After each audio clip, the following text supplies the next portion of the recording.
And welcome into the Friday edition. Robby and Rexrode, 102.5 The Game. Robbie Stanley, Joe Rexrode, Ian Safar here with you, live from our Busy Bee Plumbing, Heating, and Air Conditioning Game Nashville studios. Home of the $99 yearly Beehive membership, where the buzz is always about great service. It is Friday, which means that we are one day away from college game day and some big college football in our city, which we will get to throughout the show. Today, Turron Davenport will be with us later in the program. We'll get into the Titans and the Colts with him and a lot of things going on in the meantime. Joe Rexrode, good morning. How are you? What's going on?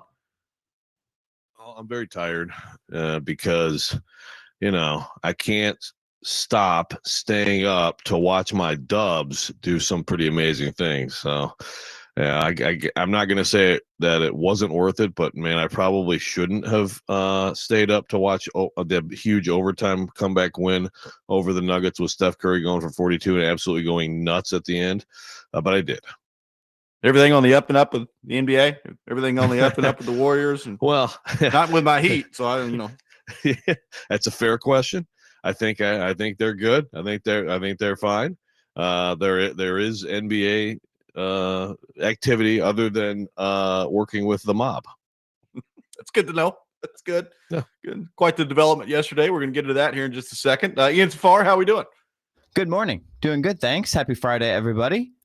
Should be a fun weekend of football. Well, maybe not for the Titans, but yeah, watch some of the Preds. I did not stay up to watch any of the NBA, but I did see the highlights. Steph, I think he drained like a 40-footer to tie it, something like that. And then yeah. I will say, if I were a kid, I think Steph Curry might be my favorite player in the NBA. His style, he's just so much fun.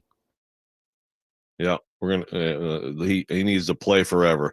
And yeah, I have a kid who he's been his favorite for a decade running now, probably more than that. I could just see myself 12 years as a younger NBA fan loving Steph Curry.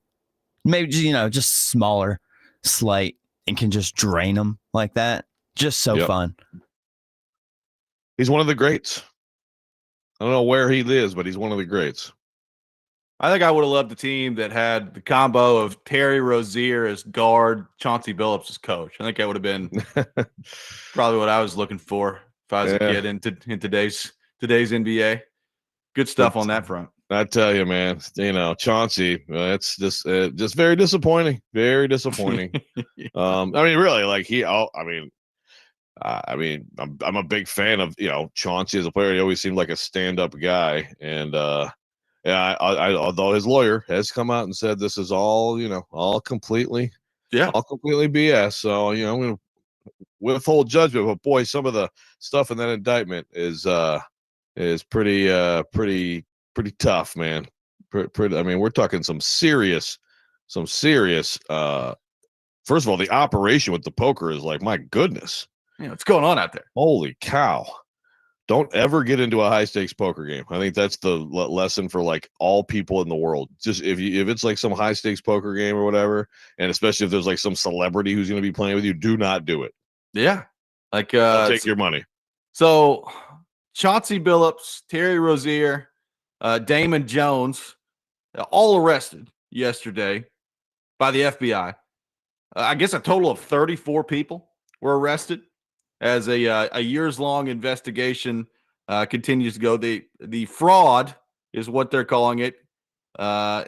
Tens of millions of dollars, multiple charges, and different stuff going on. So like Terry Rozier is being arrested and investigated for basically like insider information from the NBA, right? Like taking himself out of games and, an illegal sports betting scheme, and it's involved the Hornets when he was there, the Lakers, and apparently like information on like LeBron not playing and all this other stuff.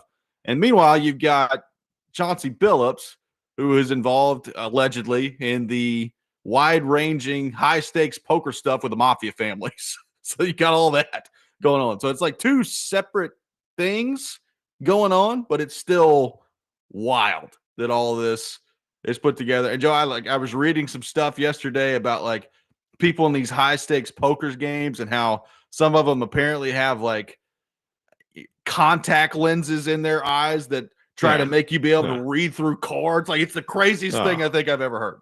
No, yeah, cameras everywhere and code words, and I mean, it's wild, man.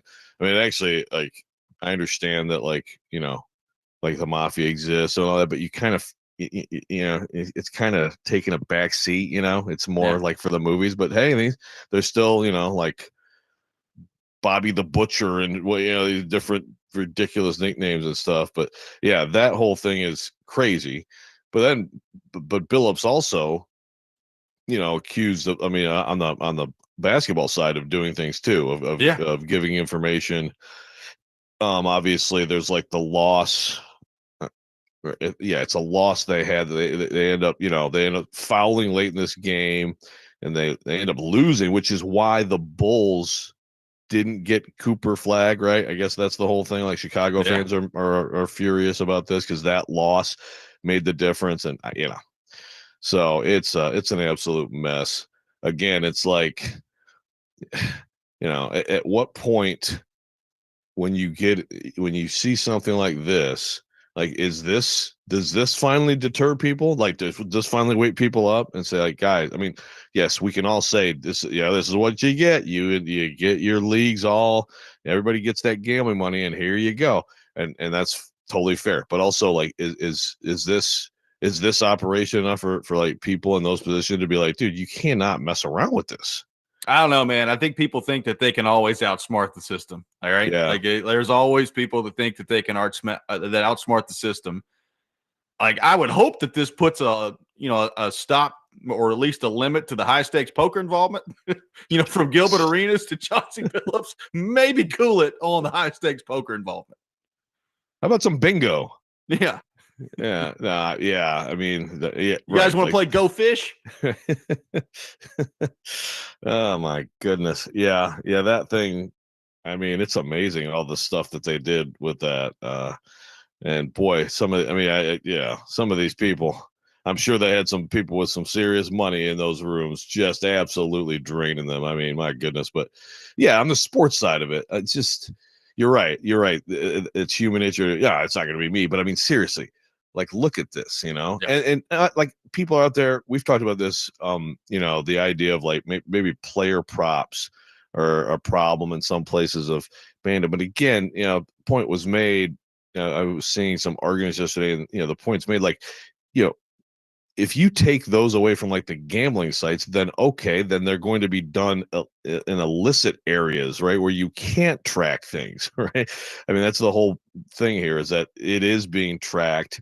Now that people have access to this, I mean, it is very much in the interest of these companies to, right, to have this stuff tracked and to not get taken for their money. So, like, I mean, like, it's just like, it's another one of those toothpaste is out of the tube things. Like, it's going to, like, that's not the answer. The answer is not to have less options on the above board ways for people to gamble, right? I mean, it's just the oversight should deter people. You would hope. You would hope. Some people will, but it's just a question of, like, who's next, who's going to be really good and get involved in one of these things.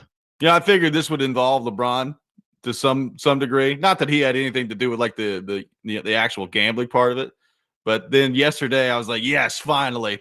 And it was, the Damon Jones part of this, where he's texting people against the Bucks, and he's like, hey, go big on Milwaukee tonight. LeBron's not going to play. Hey, make sure you take Milwaukee tonight. Huge. LeBron's not in there, just on the injury side. Like, Adam Silver, I doubt very seriously got any sleep last night. It's not good. No, it's bad. It's absolutely bad. So yeah, I mean, there's a bigger picture with this too, but in terms of the NBA, for sure. And it's really, I guess, what there's also someone in the poker world claims that there should be another, like, NBA Hall of Famer and famous boxer who also are involved, but I never saw if this person ever, like, revealed it. But this is, like, a legitimate person, like, big time poker player, who's saying this out there. So maybe there's more to come. There's definitely more to come. It's just a question of are there more public figures to come. So we will keep you updated on the latest on all that stuff. The Preds get a big win against the Canucks last night. We're going to get into that a little bit later in the show, but nice to see them get in the win column. We got a lot going on the program today, including, Joe, a name for the Titans when it comes to the head coaching search that I think you can officially cross off the list. We'll get into that coming up next. Robby and Rexrode, 102.5 The Game.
Welcome back in, Robby and Rexrode, 1025 The Game. I got some tickets to give away. A 4-pack of tickets to AEW Presents Dynamite and Collision at the Pinnacle coming up on Wednesday, November 26th. To caller number 3, 615-737-1025. 615-737-1025. Caller number 3 will win a 4-pack of tickets to AEW Presents Dynamite and Collision coming up on November the 26th. Joe, the Titans in the mix with a coaching search right now that is going to last for several more weeks. But I think there's already one name, Joe, that we've heard mentioned that you can officially take off the list. Not that I think that this person was really on the list, but you can officially take him off. And that is Titans legend Eddie George, who is now the head coach of Bowling Green in college football. He sat down with Mike Organ, or talked with Mike Organ of the Tennessee and the Grinder. And they talked about a lot of different things. His coaching career. They talked about how the Titans have gotten to this point. And I'll just read a brief snippet here, Joe, of what the piece here says. He's talking about Brian Callahan. Eddie George says, quote, "I'm sad to see Brian get fired. Being in this profession, I know how hard it is to win and to try to build something. I don't know if he was given the proper time to do that. It's a results business, and they didn't think it was the right fit." And then Mike Organ says this, Joe. George fears the Titans have put themselves in a hole that continues to get bigger with each firing, which also included Mike Vrabel as a coach in 2023 and 2 general managers over the last 4 years. He believes it has set the franchise back, quote, "at least a decade and maybe more." And that doesn't sound like somebody that would have any interest in coming to coach the Tennessee Titans. And I don't know that the Titans or Amy Adams Strunk would have any interest in hiring Eddie George. So what do you make of those comments from a Titans player that has a lot of cachet around here, Joe, in Eddie George? Yeah. Well, first of all, my first knowledge of this was a Stilly tweet. And I must say, he oversold it a little bit because he's like, "Oh my God," he said, "Amy Strunk has set the franchise back a decade or maybe more," right? And so I'm like, dang, he's taking direct shots at Amy. And then I read it and I was like, well, I mean, look, it's still a shot at Amy? I mean, yeah, because he's still talking about the actual firings. And later there was a quote. He said, "What do you want to be that's sustainable?" Or the quote, "I think that's a question for Amy, the GM, and the president, and then find a coaching been on the same page with," end quote. So, I mean, it's not like he was specifically saying Amy, but I mean, it is Amy, right? Yeah. I don't know. Am I off the base here? I feel like he sold it a little bit. Well, look, I will say I was sitting in the press box at Bridgestone Arena, and I saw the discourse on Twitter about it. And the way that I read it, I thought that he was like just directly calling Amy out. And then I'm like you, I read the story and I was like, well, okay, he didn't like mention her by name, that Amy Adams Strunk is the reason that this thing is set back 10 years. No, he did talk about the firings. I mean, you could put 2 and 2 together. Like it's clear what he's talking about, but it's not like he was just out there blasting Amy. Right. And you could also, I mean, look, when it comes down to it, it's not like, I mean, you could still, Amy owns a team. We understand that. So some of these have been obviously like clearly like, the J-Rob, Vrabel, whatever. But I mean, there are people involved in the front office in these decisions too. Right. I mean, but another thing is, like, first of all, it's such a weird quote because that's just not the NFL, right? It doesn't make any sense. I mean, when you say set the franchise back, so you're telling me that for no matter what happens in the next 10 years, they're just screwed? I mean, that's not the NFL. That's not like he's been in the NFL. I don't understand. You know what I mean? Yeah. Again, it's just words, but it's like that. I mean, look, if you're going to have bad decisions from the top, I guess you're just eternally going to be bad because you can't get out of the rut. But these firings, they don't set.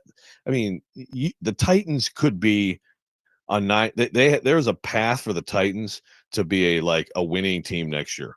There is, as crazy as that may sound. I mean, you'd have to have a tremendous offseason and a core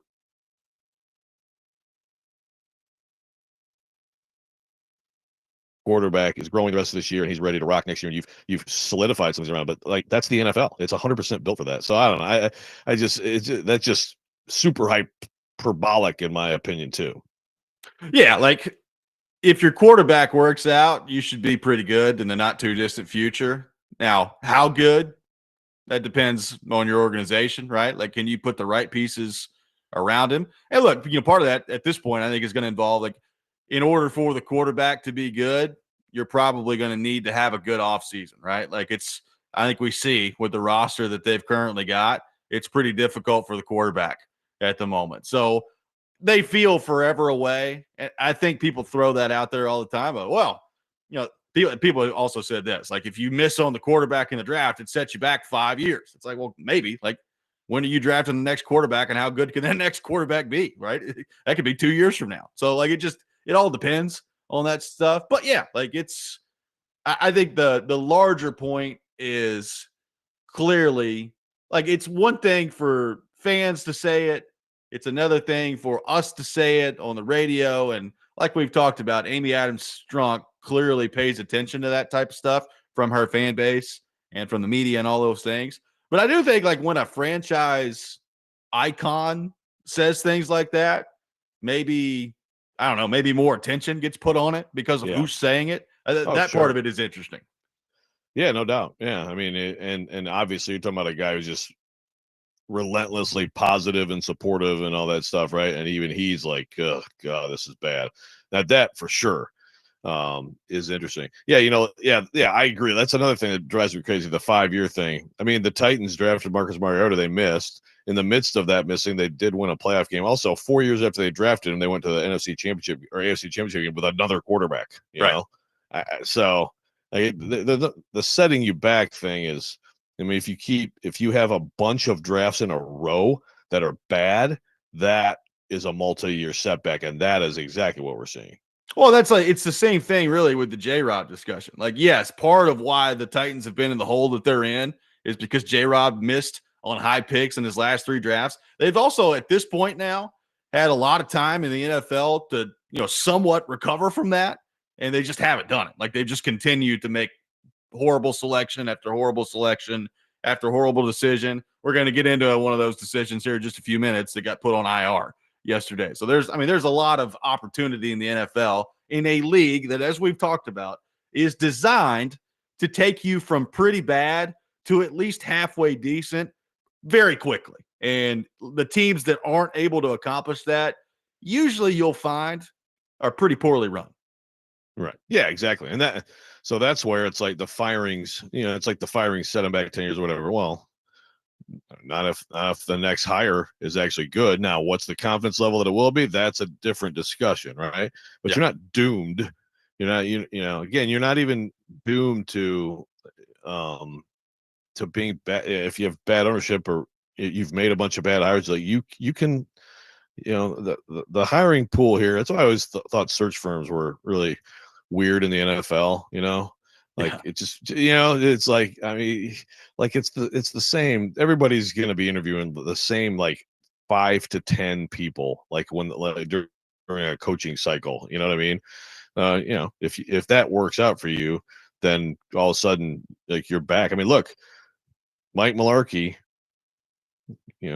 people have different opinions of Mike Mularkey. I think he was a pretty good coach. I mean, that guy did a lot of good things to quickly turn things around. The talent was the more important thing, DeMarco Murray and Conklin and Ben Jones, et cetera, et cetera. But it was also, just your your underwhelming interim coach hire that most Titans fans didn't like was actually really good.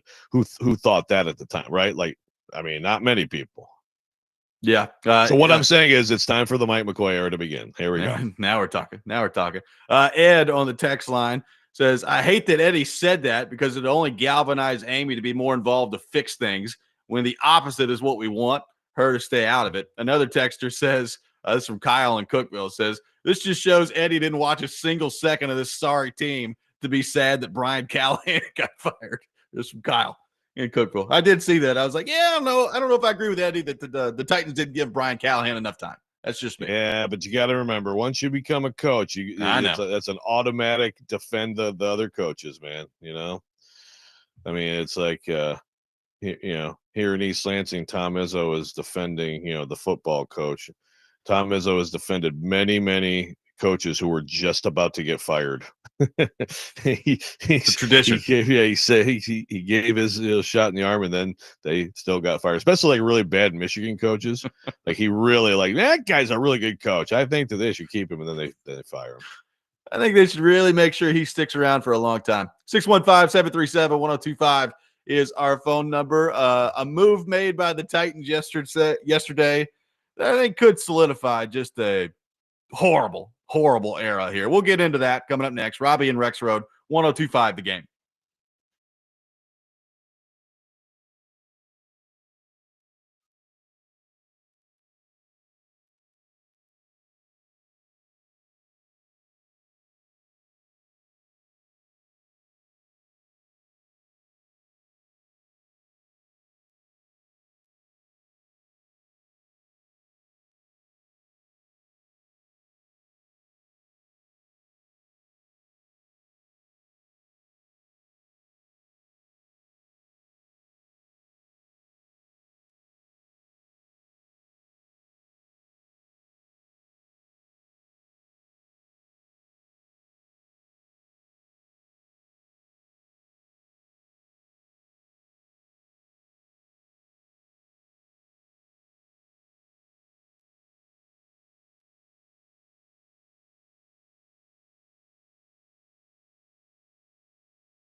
If you're looking for a good spot to watch NFL games this Sunday, come on by to Twin Peaks in Madison, home of the 29-degree beer and join 102.5 The Game for the pregame show before the Titans take on the Colts. Pregame show brought to you by Circa Sportsbook Kentucky and Tennessee Brew Works. Welcome back in, Robby and Rexrode, taking your thoughts on our phone and text lines driven by WilsonCountyHyundai.com. Joe, we learned a couple of days ago, Mike McCoy on Wednesday said that L'Jarius Sneed would, quote, miss some time. And yesterday he was put on injured reserve, which means at least the next 4 games for the Tennessee Titans, he will be out. And by the way, there's a bye week thrown in there too. So he will be out 5 weeks at least moving forward here when you factor in the bye week. And we've talked about this with the quad. You know, is it possible? I mean, heck, is it probable that L'Jarius Sneed has played his last snap as the member of the Tennessee Titans? Look, Joe, if you want to dial this thing back to 2022 and start listing the bad moves that the Titans have made, it probably ends up looking like, you know, the end of a movie where all the credits are rolling with how long it is. I mean, it's a long list. You could really just get some, you know, a lengthy piece of paper if you're trying to list this thing. And I'm not saying that L'Jarius Sneed is the worst one, but I do wonder, like, giving up the 3rd round pick for him when clearly nobody else was willing to do it because of the concerns about the knee. You had the Rand Carthon part of that. By the way, you had the Chad Brinker part of that, who's still here. He barely got on the field for you last year, played 5 games. When he was on the field, he wasn't very good. And that's kind of been the case this year too. Like, at least he's been out there more this year to this point, even though now he's not going to be. And when he's been on the field, there have been very brief moments where you look at him and you say, okay, like, not bad. Like, I thought he did okay against Devontae Adams earlier this year until Devontae Adams got him a couple times. But too often you've looked at him and you say, wow, I mean, this guy's not anywhere close to what he was in Kansas City.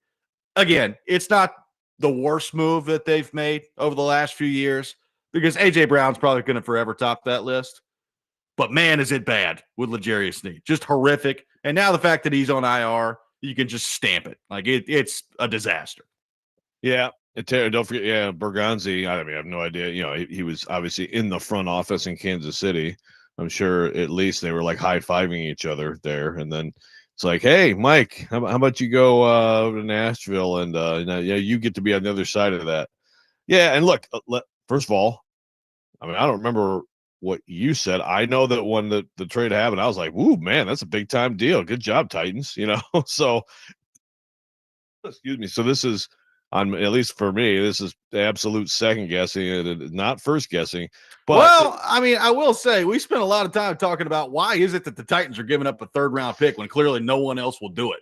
Yeah. Oh yeah, for sure. Yeah. Again, like I said, I know just for me personally, I still was like, I mean, hey man, that's a, yeah, it was one of those, you know, if he's that guy right. that he's been, but yeah, then it's like, okay, so why did they give up that much?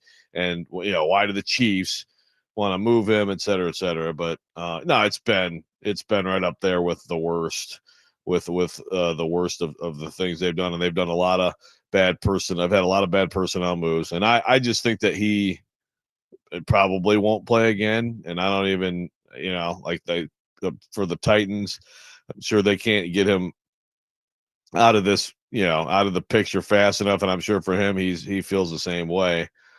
I guess I'd wonder, like, for him, is there any benefit in, you know, being back later in the year just to show that, like, you are healthy or that you're willing to be, you know, be a pro and still go out there for this team and whatever its awful record is? Yeah. I don't know. You know, I'm sure he'd rather just not play anymore.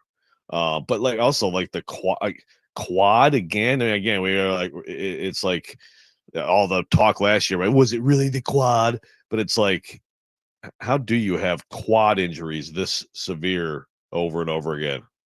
Well, that's like, it's one thing to have the quad injury. And look, I mean, you know, it's a muscle. You can tear it just like you can tear anything else, I guess. But like, right, to have back-to-back years where a quad injury has kept you out for such a significant period of time, it's like, what do you do to your quad? Like, my God, like, what's going on out there to your quad? I don't know. Like, when he was walking off the field the other day and the broadcast said that it was quad, I'll be honest with you. And I shouldn't do this, but I'm going to do it anyway. My thought was, oh, well, he's quitting. Like, he's done. Like, that's it. I'm sure that there's actually an injury that he's dealing with, but I think the urgency level to be getting back from that is not going to be there. Like, it's just not going to be there. And look, part of it is, I mean, they're horrific, right? I mean, they're 1-6 by the time he's eligible to come back. What are they going to be? 1-10? Are they going to be 2-9? Like, what's the, so there's that part of it. That's the ceiling and the floor right there. There you go. Exactly. So, I mean, the whole thing is just an absolute mess. And not to bring up the Brownlee trade again, but it makes that even worse, right? It's like you shipped Brownlee out of here. You've had Snead hanging around. Now he's hurt. There's no extension that's done yet with McCreary. And it just kind of looks like they want to revamp their entire corner room, which is, it seems difficult as all get out to do in one offseason. Like, what are you going to do in one offseason to get 3 starting corners? Well, I know. It's like, you can go out and there's always guys out there that you can get and plug in, I mean, but like actual starting level players / young players, to me, it's like, first of all, McCreary is a must extend, right? I mean, to me, he is, and I know he hasn't been perfect either, but he's a solid player. Like, you cannot address everything. You have so many things that you have to figure out on the offensive side of the ball still, and other parts of the defense too, of course. No, it's again, the Brownlee thing. I know Dustin from Hawkinsville was texting about it earlier, but it's just like look, there are things about that, right? There are things for sure in terms of like he obviously was clashing with the coaches to some extent. And so I guess some people thought like it's just not working and all that.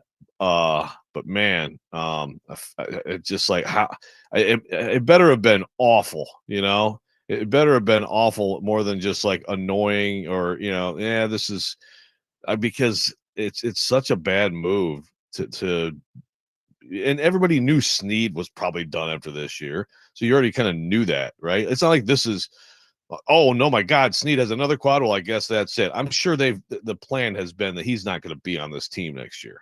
So again, the Brownlee move is like, I'm not saying he's going to be some star or anything like that, but he's a starting quality player who's young and at a great price. So you keep going back to that move when you think about the Snead stuff.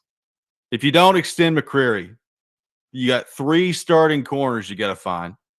You got, I mean, how many wide receivers? You tell me. A few. You got a few wide receivers you need to find, particularly one high-level one, right? Like, you got to find one high-level one somewhere, whether that's free agency or in the draft. Right. You got at least one edge rusher you got to find. What are you doing at tight end? Like, are you going to extend Chig, or you let him go too? Like, are you finding somebody else to go on with him? Like, it doesn't take long to get down the list here, Joe, and realize that, I mean, it's going to be such a huge task in front of them this offseason. And they've let it get to this point with corner too. It's just the need list is already to the point where I just have no confidence they can fix it all in one offseason. No, they won't. It's just like, can you, whatever you do to fix things, can you have a high hit rate at those things? And if you do, then you're going to be better. But yeah, then there's the offensive line. There's running back. Yep. Now running back, I think you can address, but like PK said, you can go middle round. You can, but again, those middle rounds can be awfully important to get a starting corner, starting this or that too. You can maybe go get another version of Pollard out there in the free agency. You can get someone who can be at least effective at that position in free agency as opposed to some other positions like, corner and tackle where you probably won't. Well, and then, all that factors in, Jeffrey Simmons also being on the team as well, which, I mean, when you list it out that way, Joe, I guess you can view it one of two ways. It's like, well, if you're going to fill all those needs, you might as well collect as much draft capital as you can. And then the flip side of that is, well, you already have all those needs. Do you want to add another one by getting Jeff Simmons out of here, your best football player? Right. Like it's a really interesting debate on that front. Yeah, exactly. It's like, so now you have a gaping hole inside. I mean, I don't think Tavondre Sweat, I don't think that he's trending to validate where he was picked. I think he's can be a fine play, a good piece in there, but take Simmons out of there. And yeah, now you have that gaping hole. So yes, you added draft capital. I mean, to me, like another first, you can do some things with that now if you have two of them, right? Like I still think I'd have a hard time. Again, tell me that this is him for the next even like 2 years, and I'm not moving him. But that's still also a big question. Yeah, and then you factor in the Titans fans at the end of the year that are going to want to draft Fernando Mendoza. We can get into that too. I mean, there's a lot of things going on out there, Joe. Can't wait for that. Super. Yeah. I mean, good Lord. I can't even do it, man. 615-737-1025.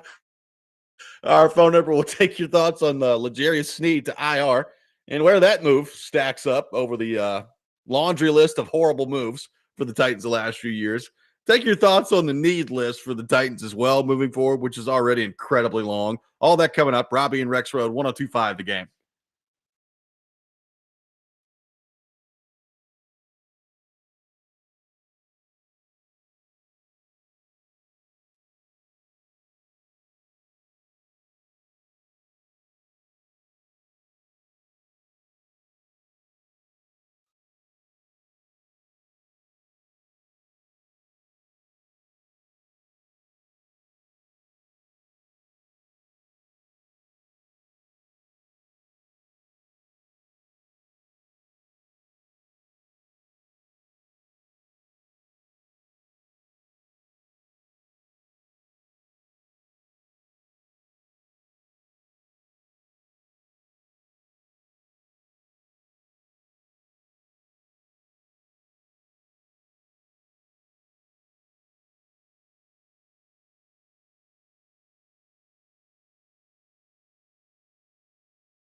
Welcome back in, Robby and Rexrode, 102.5 The Game. Taking your thoughts on our phone and text lines driven by WilsonCountyHyundai.com, 615-737-1025, our phone number. We will get into Vanderbilt and Missouri coming up here in just a few minutes as College Game Day is coming to town this weekend. By the way, speaking of that, our college football game of the week, Missouri and Vanderbilt at 1 o'clock on 102.5 The Game and 94.9 The Fan, double broadcast, presented by Twin Peaks Restaurants and Circa Sportsbook Kentucky. Coverage also available on the Game Nashville app and the GameNashville.com. L'Jarius Sneed to IR, discussing that move and what a disaster that it has been. One texter says the timing of his quad injury also looked really bad for him. He just got beat deep for a touchdown, and then all of a sudden he's hurt.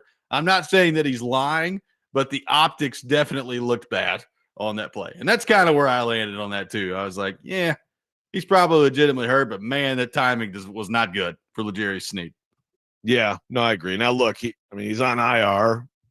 I mean, typically, like, you're not in the NFL going to have someone go to IR if there's not an injury. Agree. So I believe this is an injury. God, I fear what Stilly may be saying about this as he delights in screaming F-bombs and talking about sexual things. Shout out to Silly. But yeah, like it's I mean, look, the guy quad, whatever, the guy has obviously like a degenerative knee thing, I guess degenerative is the right word. I shouldn't try to mess with medical terms, but so like that was one of the big issues, obviously, right? Like this dude never was practicing and he still isn't, and they have all this maintenance, and I mean, he may be close to the end. Like you said, Robby, he's still like, you could see the talent this year. I thought this year more than last year, even in terms of, some stretches where if you're paying attention to him, you could see it. I mean, he has tremendous like quickness, change of direction, and still good speed, and can play the position. But yeah, it's just I'm going to guess that he doesn't play another snap for the Titans. It is an interesting question of like, is it better for him as he tries to move forward in this league to show that he can still like overcome an injury and be a professional? I guess that's where his agent might come in and say, hey man, we can't just bag this season. Well, the other part of all this is like, it would be one thing if it was just the injuries. Obviously there's the off the field stuff, which we've talked a lot about. That's a huge problem. But when the on the field stuff, like I said, there have been moments where he's looked good, but he's not the same player he was in Kansas City. Not close, right? And that's the other part of this is you gave up the draft capital that you gave up that nobody else was willing to give up to bring him in to be that guy. And he's not close to it. Like, forget all the injury stuff. But when he has been on the field, it has not been that. And I don't think it will ever be that again for him. Like, clearly, he's going the other way.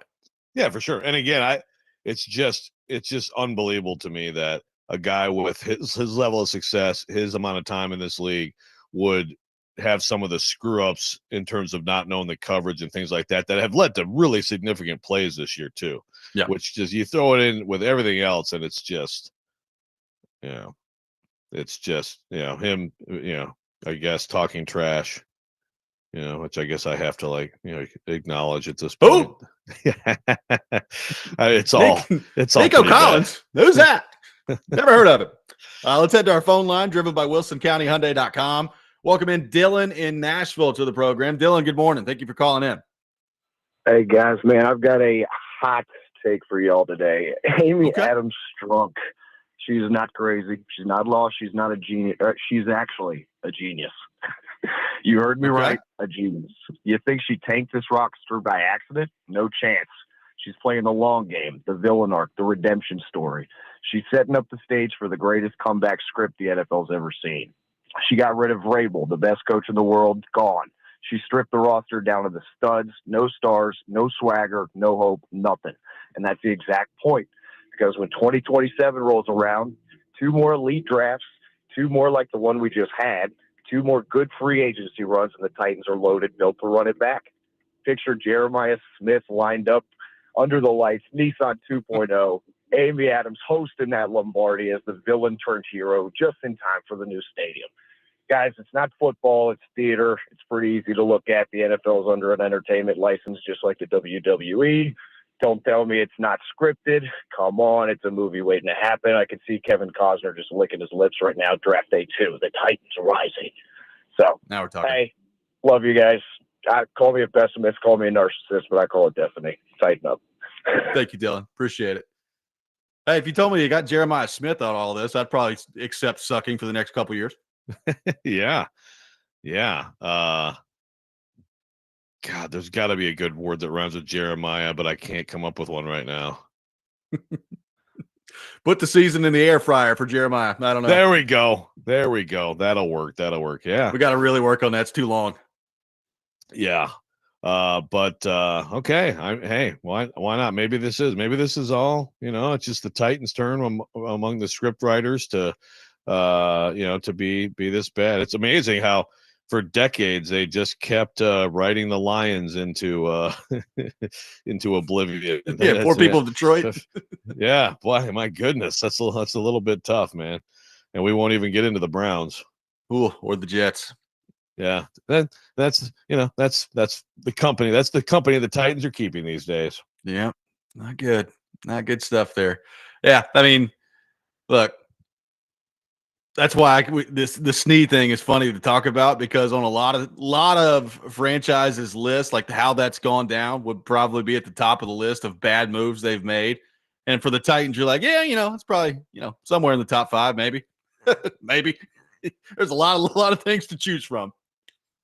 Yeah, at some point maybe it'd be worth doing a little lit. I mean, AJ Brown's one top for 10. sure. Yeah, exactly. Yeah, right. That's going to be hard to overcome. But yeah, it's like, again, you look at the value of the pick they used on Levis. I mean, there's just so many, and obviously those Robinson drafts at the top of those drafts. I mean, there's some. It is an amazing combination of things that like it's actually hard to believe that you could screw up that many things in that short a period of time, but they did. They sure did. A team that's not screwing things up right now, the Vanderbilt Commodores. What a weekend for Vanderbilt. What a weekend for Vanderbilt fans that's upcoming. And we're going to get into the matchup coming up next. Can Vanderbilt handle this moment with all of the attention on them, the path to the college football playoff in front of them? Can they handle it? We'll get into that coming up next. Robby and Rexrode, 102.5 The Game.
Hour number 2, Robby and Rexrode, 102.5 The Game. Robby Stanley, Joe Rexrode, Ian Safar here with you on this Friday morning. Taking your thoughts on our phone and text lines driven by WilsonCountyHyundai.com, 615-737-1025. Joe, a massive weekend in our city on the college football front.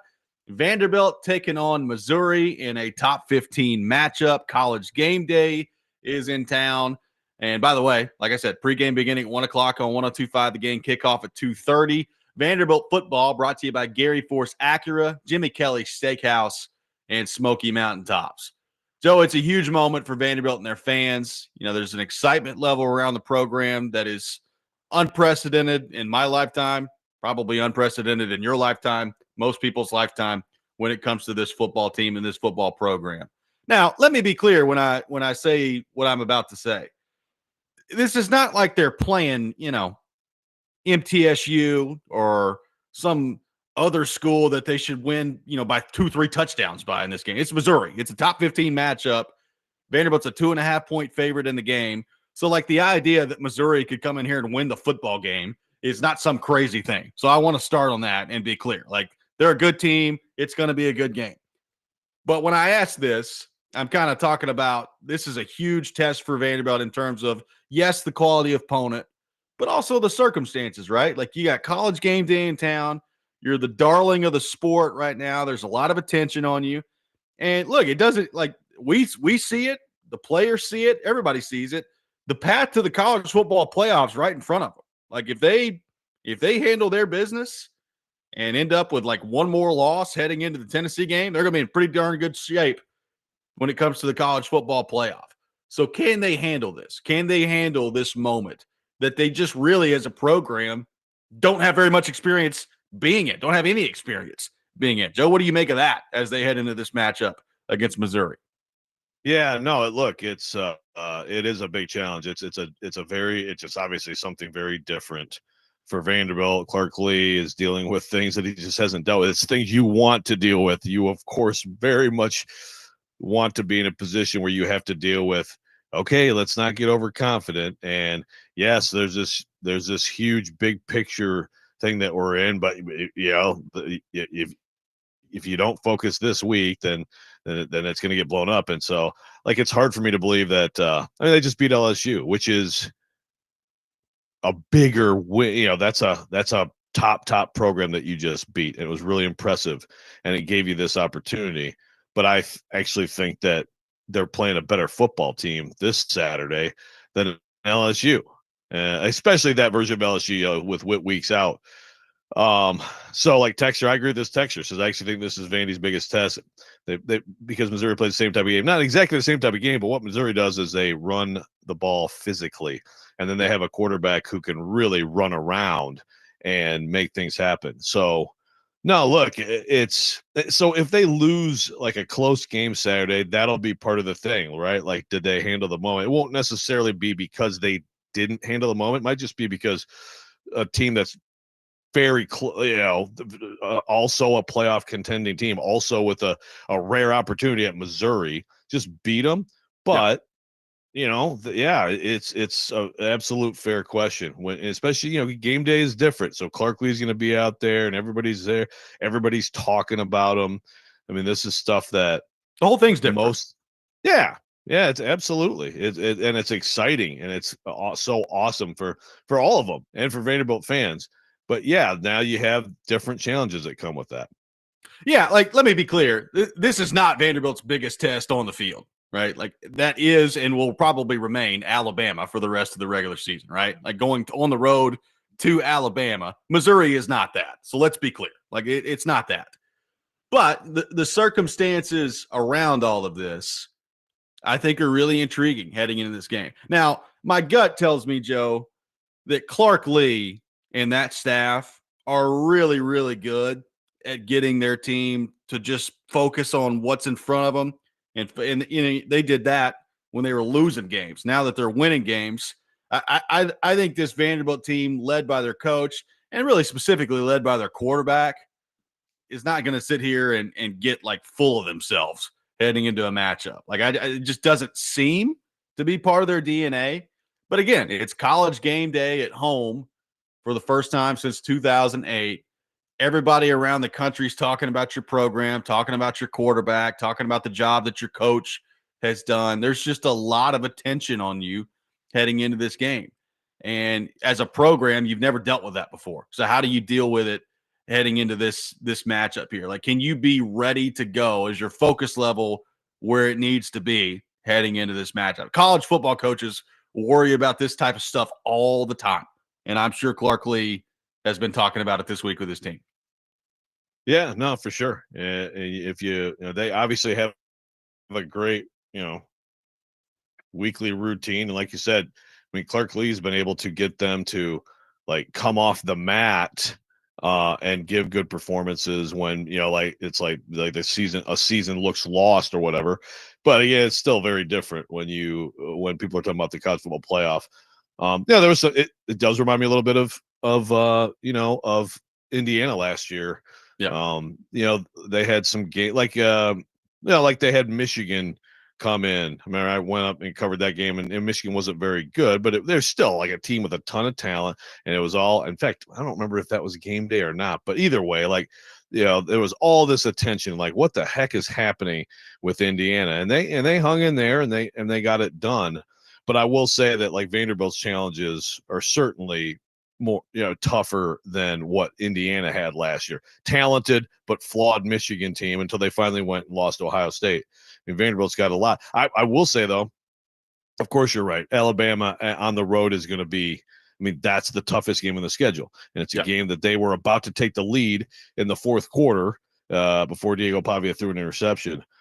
This one is, I really like Missouri. I know. I mean, first of all, Eli, love him or feel about him the way Robby does.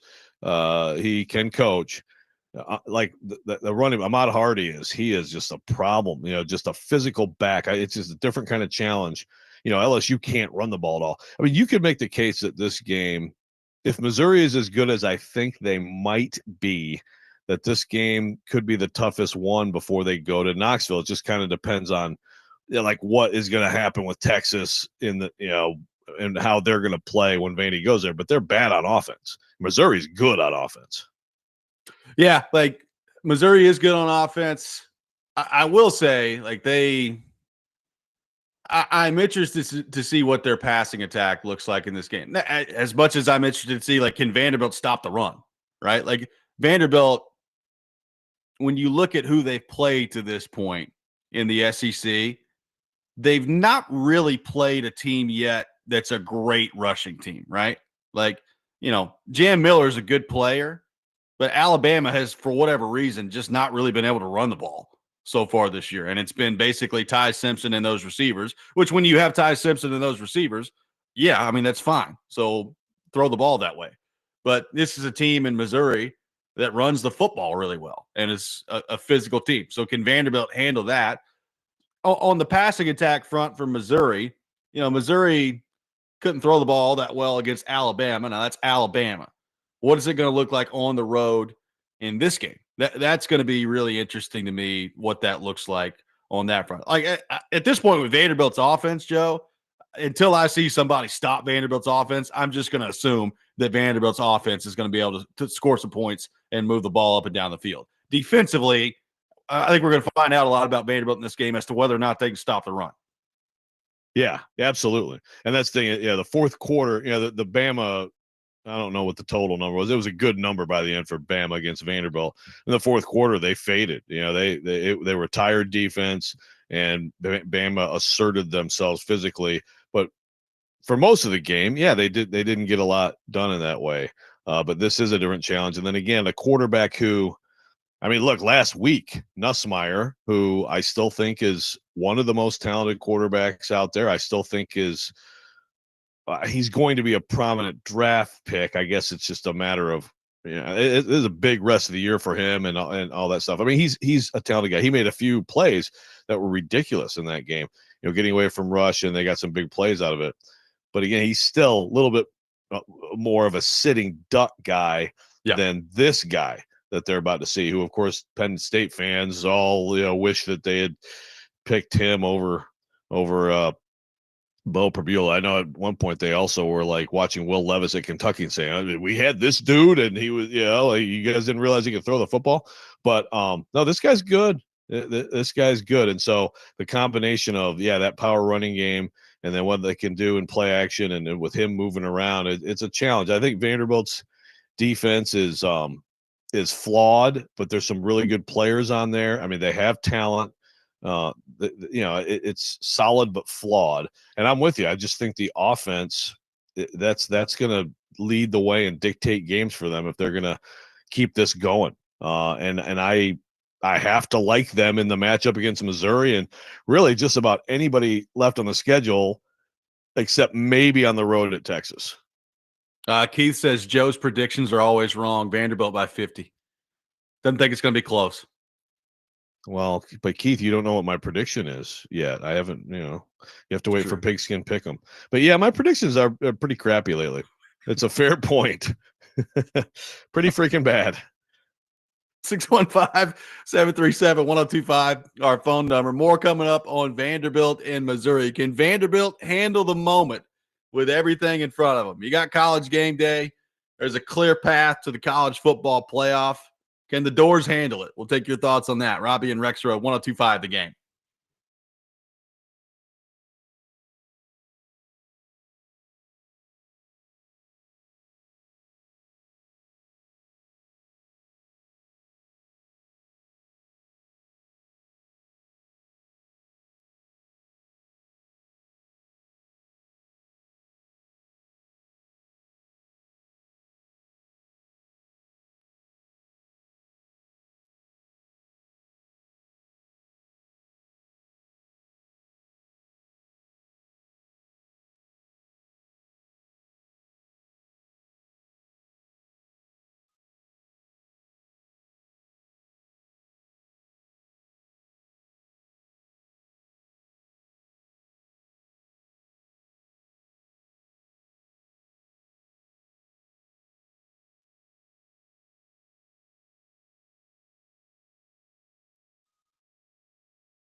Is there a new challenge now in the next step of your program of taking success, like a big win against LSU, the celebration afterwards, moving into this week, embracing game day, and going and doing it again, and maybe again and again? For me, I caution against like when you frame that as for the program. I think there's like a bigger picture connotation there that right now maybe it's just my inability to think that way. I'm focused solely on this team, this specific team, and what we need from this group. And the challenge of any disappointing result is you can't hold on to it too long. I mean, I think we identified things in that Alabama game that we did not like about how we played. And obviously, they're a really good opponent, but all these teams are going to be good. And so what we want to do is keep our long-term goals in reach. What we want to do is find the potential of this team. And to do that, we need to show a consistency in our process. And by the time we're lining up on Saturday, I really want these guys to have fun. I want them playing loose and free and together. And that's when we're at our best. And when you start to search too hard for those kind of like big picture, the program needs kind of stuff, I think you start to really grip it tight. And I think when you grip it tight, it's hard to breathe and it's hard to play the way we need to play. So we're excited about the challenge Missouri presents. We're excited about the moment we're in our program. I do think we need to enjoy that. And then we need to just pour into our preparation and have as much fun as we can have on Saturday. That's Clark Lee earlier this week. Joe, it is kind of amazing when you think about like listening to Clark Lee speak and then going back in time and watching Coach O press conferences that those guys have the same job. It's pretty incredible. Just like they're both, head coaches in college football. Yeah, it's quite a wide variety of of personalities there. I mean, they're both beautiful in their own right? I love Coach O. I just feel like I get smarter every time I listen to Clark Lee talk. I just feel like Coach O maybe could be, come in here and coach, at some point do a little defensive analyst work or something. He's looking for a job. He's looking for either a head coaching job or a defensive line job. He's I out don't care there, which man. one it is. Hey, man, I'm just saying, the guy brings some juice. That dude's in the gym too. So, I mean, it's something to think about, I mean, Clark Lee was obviously a huge part that he got this job because of the job he did as Brian Kelly's defensive coordinator. And I think that if you ranked the SEC coaches in likability, you'd probably have Clark Lee one. And I know maybe not you. You might have Eli below Brian Kelly, but I think for most people, Brian Kelly would be a solid 16 out of 16. Oh, Beamer. Yeah. 15 Drinkwitz, 16 Beamer, 14 Kelly.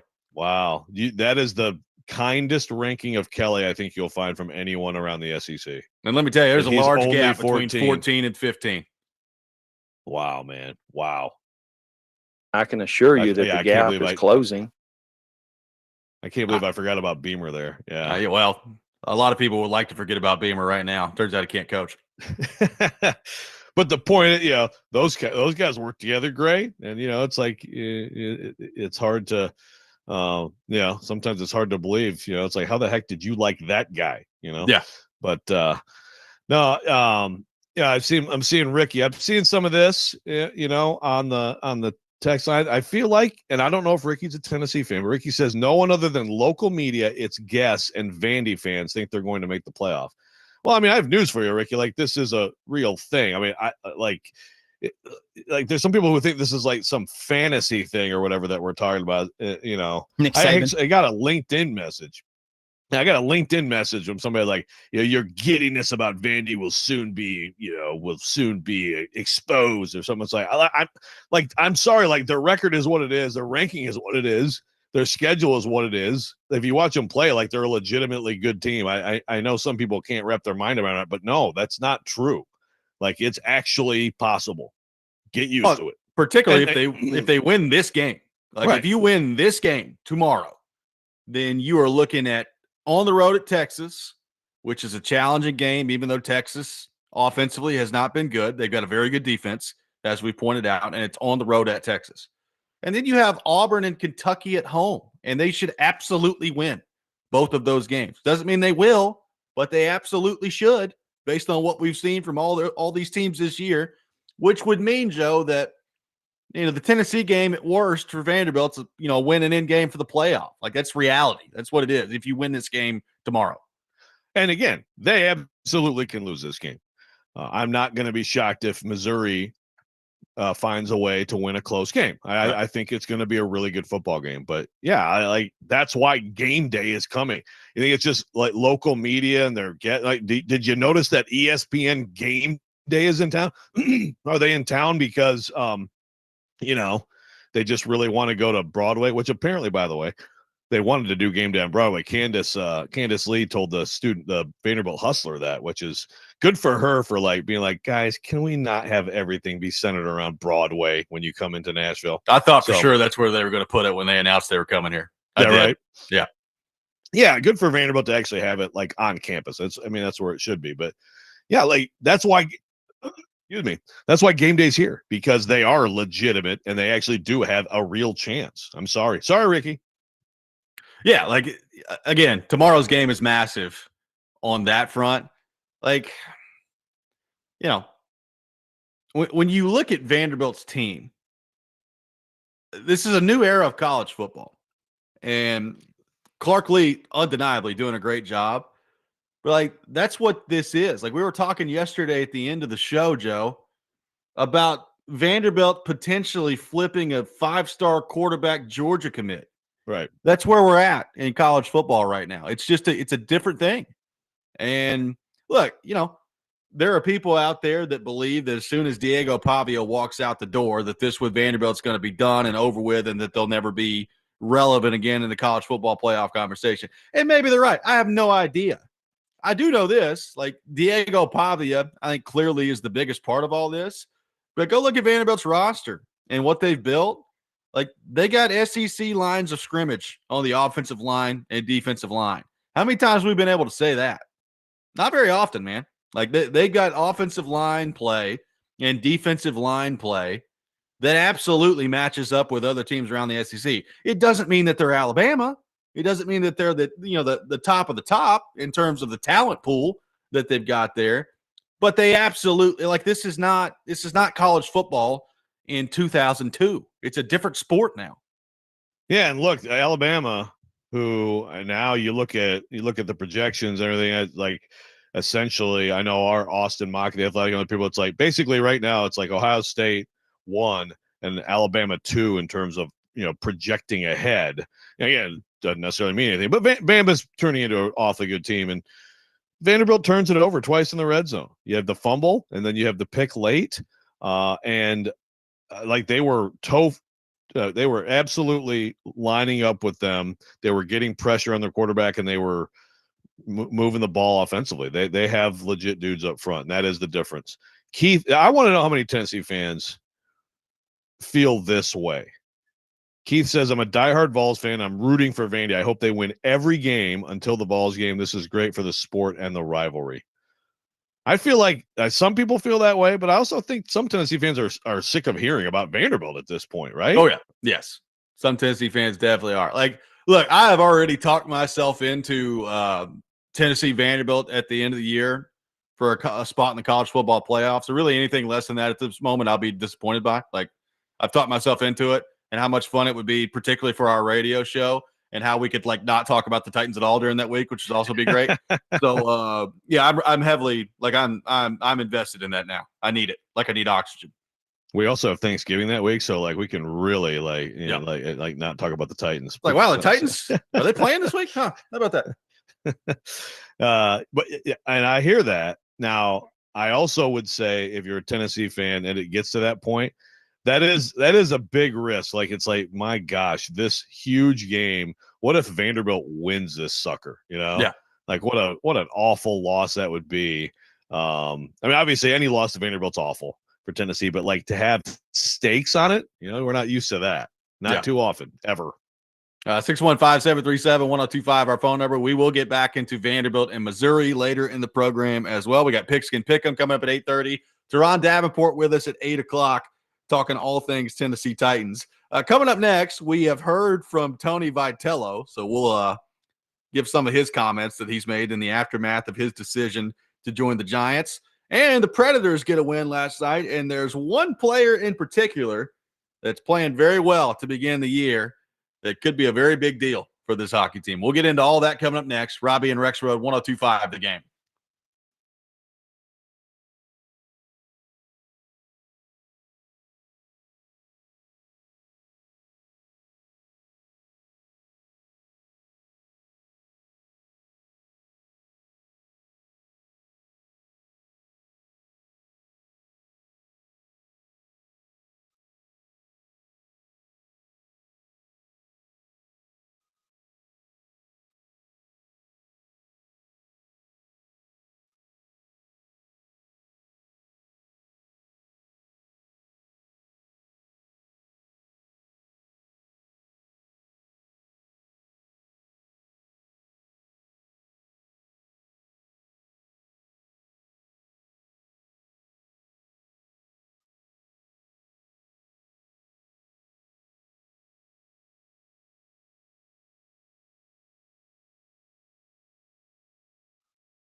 DVD with Willie Donick, Derek Mason, and Adam Vingan will be broadcasting live at the all-new Circa Sportsbook Kentucky in the Mint Gaming Hall this Monday prior to the Monday Night Football game. Monday night's matchup is the Commanders taking on the Kansas City Chiefs. Welcome back in, Robby and Rexrode. We'll have the Rex Rant with Joe Rexrode coming up here in just a few minutes at 7:45.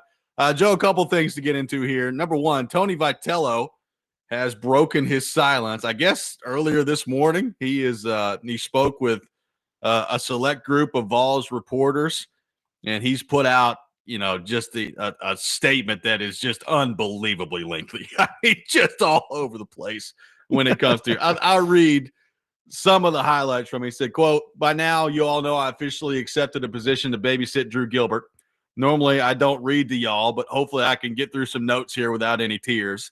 And he goes on to talk about how, like, Saturday, he legitimately didn't know what he was going to do, and that whatever was being reported out there Saturday, he didn't have anything to do with. He talked about the last practice that he was out there and got emotional and choked up over that, and how much he loves Tennessee fans and all this other stuff. He did get at one point talking about his decision as he kind of went through this entire process. He said, the decision was selfish. It was personal reasons. He said, quote, "Again, I've always tried to be a good teammate, but I feel like I made a selfish decision. That was one I needed to make. It's the right decision, and I just hope it doesn't give me Lane Kiffin status around here, because I feel like I'm a VFL. I think if someone truly invests in being a VFL for any amount of time, they're just that, a Vol for life. That's what I am in my mind." He talked about his message to realtors that keep calling him, and he said, quote, "I'm not going anywhere, so real estate people quit texting me.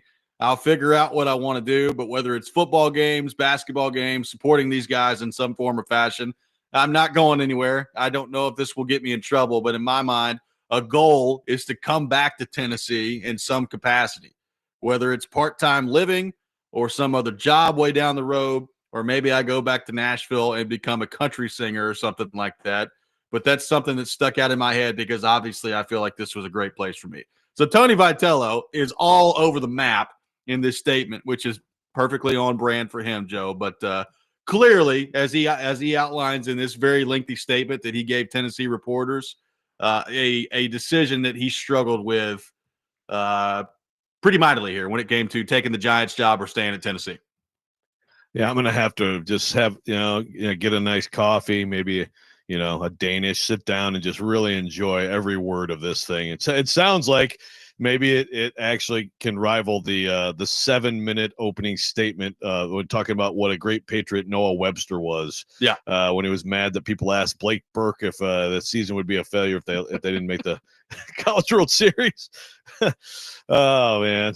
Well, it's cool that he's doing that. You don't see it too often, right? Like usually coaches take like a job, either another place, another college job, or they go to the pros or whatever. I mean, typically it's just like a statement, and then they'll talk when they get to the new place in the press conference and say what they want to say. But I'm glad that he gathered those goofballs together and showed what a goofball he can be. I guess he had like 9 sheets of paper that he was reading off of because he ends it and he says, I didn't do it on purpose. I'm not David Letterman, but that was 9. So maybe if anyone listens to my rambling, you want to add what 10 is to you, because there's certainly more than 10 for how special of a place this is. So now he's talking about like David Letterman's top 10 list from back in the day. So I thought maybe he was going with stupid pet tricks, but yeah, now that makes sense. Okay. Yeah. I'm with him. Yeah. So that's how the press conference with Tony Vitello apparently ended there, or at least the opening statement part of it. I actually need to find out when the intro presser with the Giants is, and that October 30th. October 30th? That's what it says in this piece that McKee put together on GoVol 24/7. Okay. He said that Vitello didn't want to talk any about San Francisco, and that he is addressing the media regarding his new job with the Giants next week, October 30th in San Francisco. There you go. I got to watch it live, man, because it's just like I don't know what's going to happen, but something hilarious is going to happen at that presser. And then again, you get the daily Vitello musings now that he's in MLB every day for an entire summer. There's like Vitello will have an availability, and I think there's a lot of potential here for a lot of fun.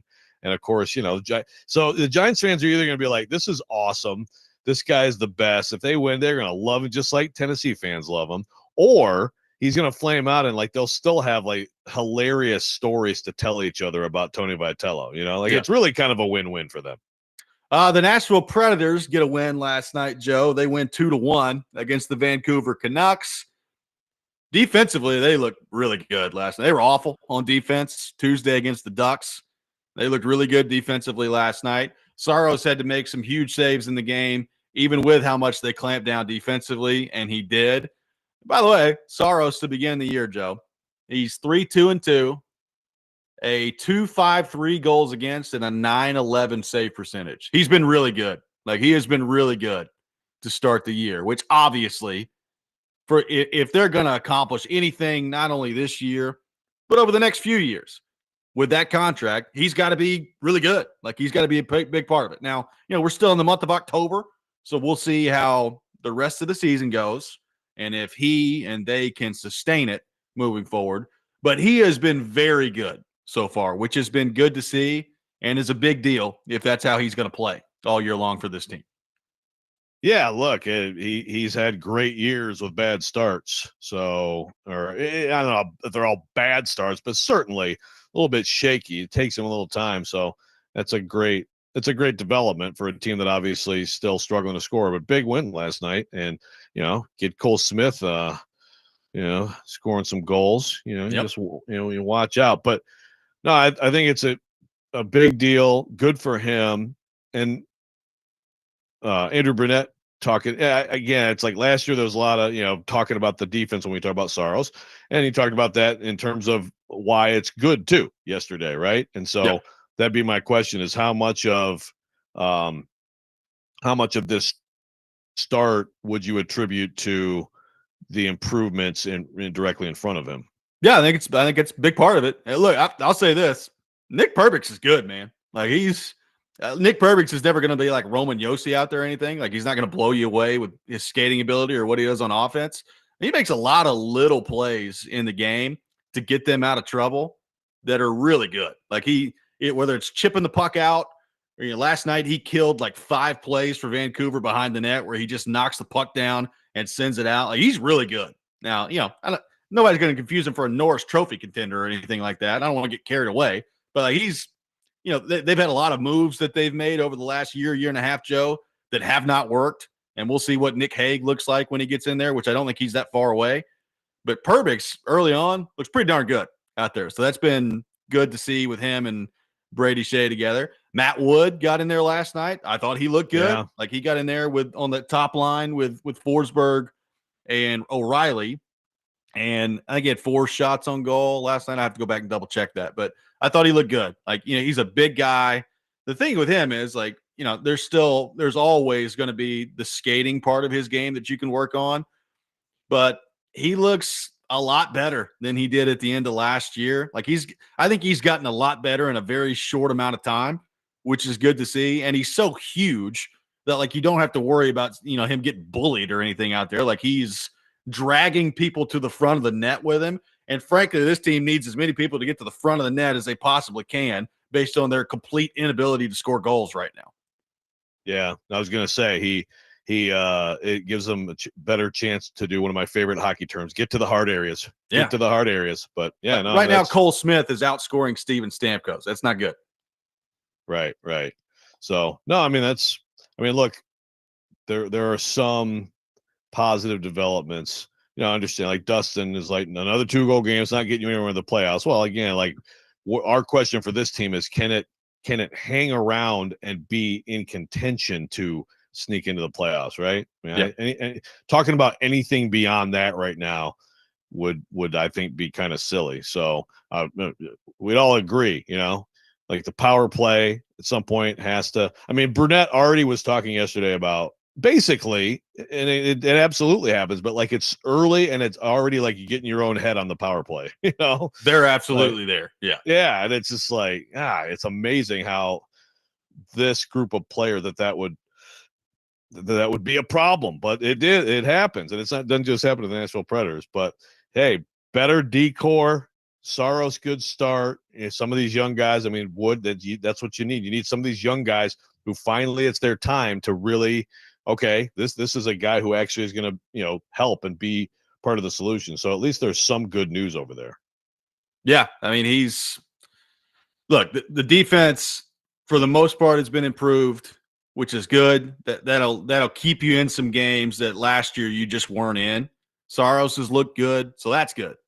I mean, if you don't start scoring more goals and you don't start scoring on the power play, you're just not going to win with regularity. And Stamkos talked about that the other day. He's like you can't win games 2-1 on a consistent basis in this league. So at some point, they're going to have to find a way to score more goals than they're scoring right now. And if they can't do it, then they're just not going to be in it by the time, March and April comes around. But in the meantime, as you're trying to find that, as you're trying to get the offense going, can you pull out some points and pull out some wins when you don't have your best stuff offensively? Like, can your defense allow that? Can it keep you in games? And last night it did. Last night, I mean, they outshot Vancouver like 35-21. They were just flat out the better team last night. But they've absolutely gotten some wins and some points this year where their defense has just kept them in it when their offense hasn't done anything out there. So we'll see what happens this weekend. You got LA coming up tomorrow, and you got the Stars coming in on Sunday. So a couple of interesting tests for the Predators in a back-to-back situation coming up this weekend. We'll have the Rex Rant with Joe Rexrode coming up next. You're listening to Robby and Rexrode 102.5 The Game.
Sometimes he wakes up on the wrong side of the bed. And sometimes he's just, well, Joe. Awkward moment. Let's do it. This is the Rex Rant, now on Robby and Rexrode. Oh, I need sources to tell that? We had a love fest. We all kind of gathered around. We hugged each other. Born and raised downriver. Whose ass are you? Is your head up then? Can't you see this, Joe? It's inconsistent. You better not have another biscuit. Look at this jerk. Ooga, ooga. But sometimes I definitely notice my nipples. It is time for the Rex Rant here on Robby and Rexrode, brought to you by Functional Medicine of Tennessee. Rise up to better health. Check them out at functionalmedicineoftennessee.net. Mr. Rexrode, the floor is yours. Thank you. Some lovely items there to get to. I've got a bit of a smorgasbord here to finish the week. So I got a few things I want to get to and, try to get all worked up about. But first of all, I want to talk about this thing because I don't know the answer. And I intentionally I just didn't go out looking for the answer. But I saw a lot of Titans media, and starting with Garski, but I saw Terry McCormick, and I think other people too, basically so Cam Ward, for anybody who missed this, Cam Ward the other day busted out like a play call. Let's listen to that first. I want to see if y'all can repeat this play. And this is an easy one too. YMO. Let's just do this one. Let's go gun deuce right closer, Z top, fire 6J rib, boom, F shift, H burst on the turn. No chance. I'll give you this one. This is a base game plan right here. This is a base game plan. Gun gen right baffle, 2J Costco white basic. No chance. Come on, ball, you got me sacked out there. I love how Garski just immediately gives up, by the way. Did we lose Rexrode? Looks like it. All right. We'll see if we can get Rexrode back in there. Yeah, like Kuharski just immediately is like, no chance. No chance. No chance. Didn't even try. We're just not even going to try. I think he stopped listening like halfway through the play call. He just gave up. There's no chance that he's going to figure something out there. You hate to see it. I expect better from Kuharski. I guess there were some Titans fans that got mad at that, I guess. So I don't really know. Like I think he was joking and like having some fun with the media, but I guess there were some Titans fans that thought that, I don't know, he was being a jerk or something. I think hopefully that was a very select minority of Titans fans that thought that, and that like the majority of people who saw that were like, well, look at Cam Ward out there. Like I think it's pretty clear that he was having some fun and joking around with the media. So this is what happens though when you lose, Ian. Like when you're losing, yes, and particularly when you're not playing well, everything you do just gets kind of put under a microscope at that point. Yeah, then your Zoom gets blown up. Oh, just back. Knock he's the back. hell out of knock the hell out of play. Great. Let's add that to the freaking rant. Just Zoom just blows up on me. Yeah, that's what my question is. What possibly made people mad about? Like, what about that angered people? What is the complaint? Because I see Cahardy. Well, people that were talking about this, they're wrong. And I'm like, what are they saying? Like, what is the complaint with this? Can anybody tell me? I don't know. No, I don't think so. I don't know.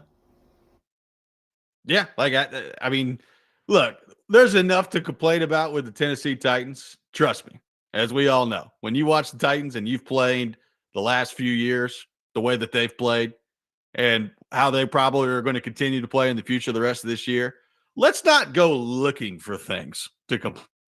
Advice to everybody. Matter of fact, I'm looking for the opposite. I'm looking for things to have fun with and to make the rest of the season enjoyable and as watchable as possible, knowing that the football part of it is going to be pretty bad. But let's not go out there actively seeking things to get mad about if you're a Titans fan. That would be my advice.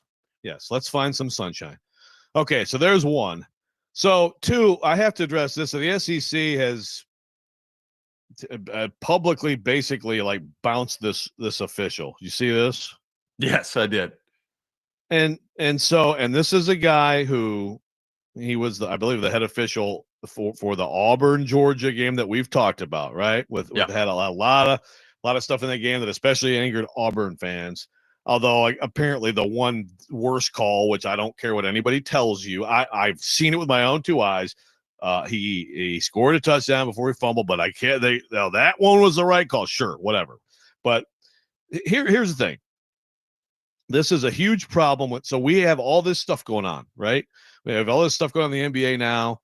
And again, through all of sports, everybody should know that, first of all, people are trying to fix games. That's not new, but people are trying to fix games, trying to make money off sports results that they can rig, okay? And so, first of all, that's not what I'm saying has anything to do with this. What I'm saying is the SEC needs at some point figure out that you need to be transparent.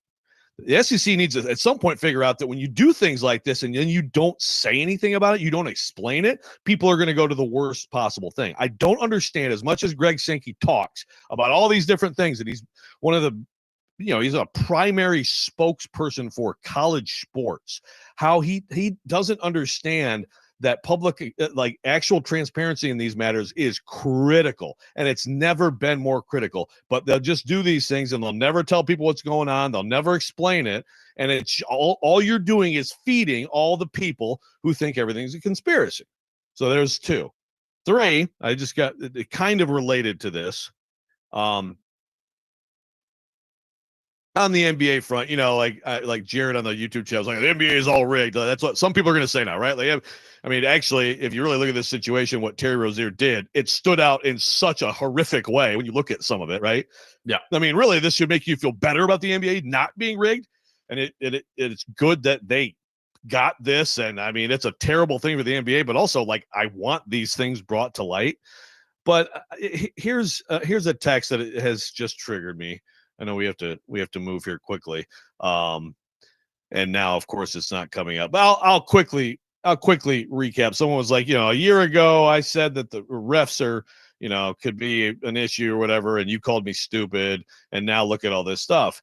And again, Robbie, I mean, how many times have I talked about and usually start yelling into the clouds about officials are the most vulnerable party of all this stuff?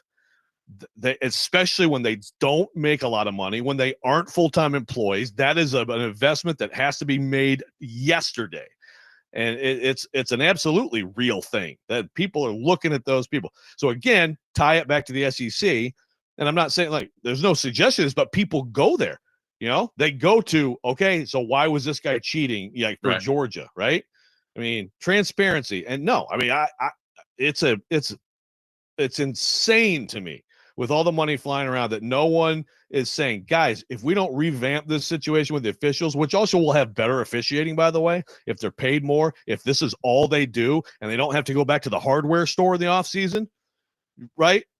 Like, how much better could that make things? How much more sound could sports be? But no one wants to spend that money. It's insane to me. Turron Davenport will be with us coming up next. We'll get his thoughts on the Titans and the Colts coming up this weekend. Robby and Rexrode, 102.5 The Game.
ESPN's Turron Davenport, Talking Titans, now on Robby and Rexrode on ESPN, 102.5 The Game, and the Game Nashville app. It is that time of the week. We welcome in Turron Davenport to the program, ESPN NFL Nation Titans reporter, host of Talking with TD, presented by Bart Durham Injury Law and fueled by Parman Energy. Titans taking on the Indianapolis Colts this weekend. TD, good morning, buddy. How are you? Oh, man. Good morning. How are you guys doing? Doing awesome, man. Appreciate you taking time to be with us this morning. So, TD, I got to say, it's not very often I look at an NFL game and it has like, a college football non-conference stinker feel to it. It's a 14.5-point spread with the Titans heading into this one against the Colts. We know that the Titans have some injury problems right now. How do you kind of put into scope just like the odds that are against the Titans heading into this game against an Indianapolis team that probably should be undefeated based on the way they played this year? I mean, the one game they lost, they handed to the Rams. How do you kind of view this game looking at the Colts for the second time?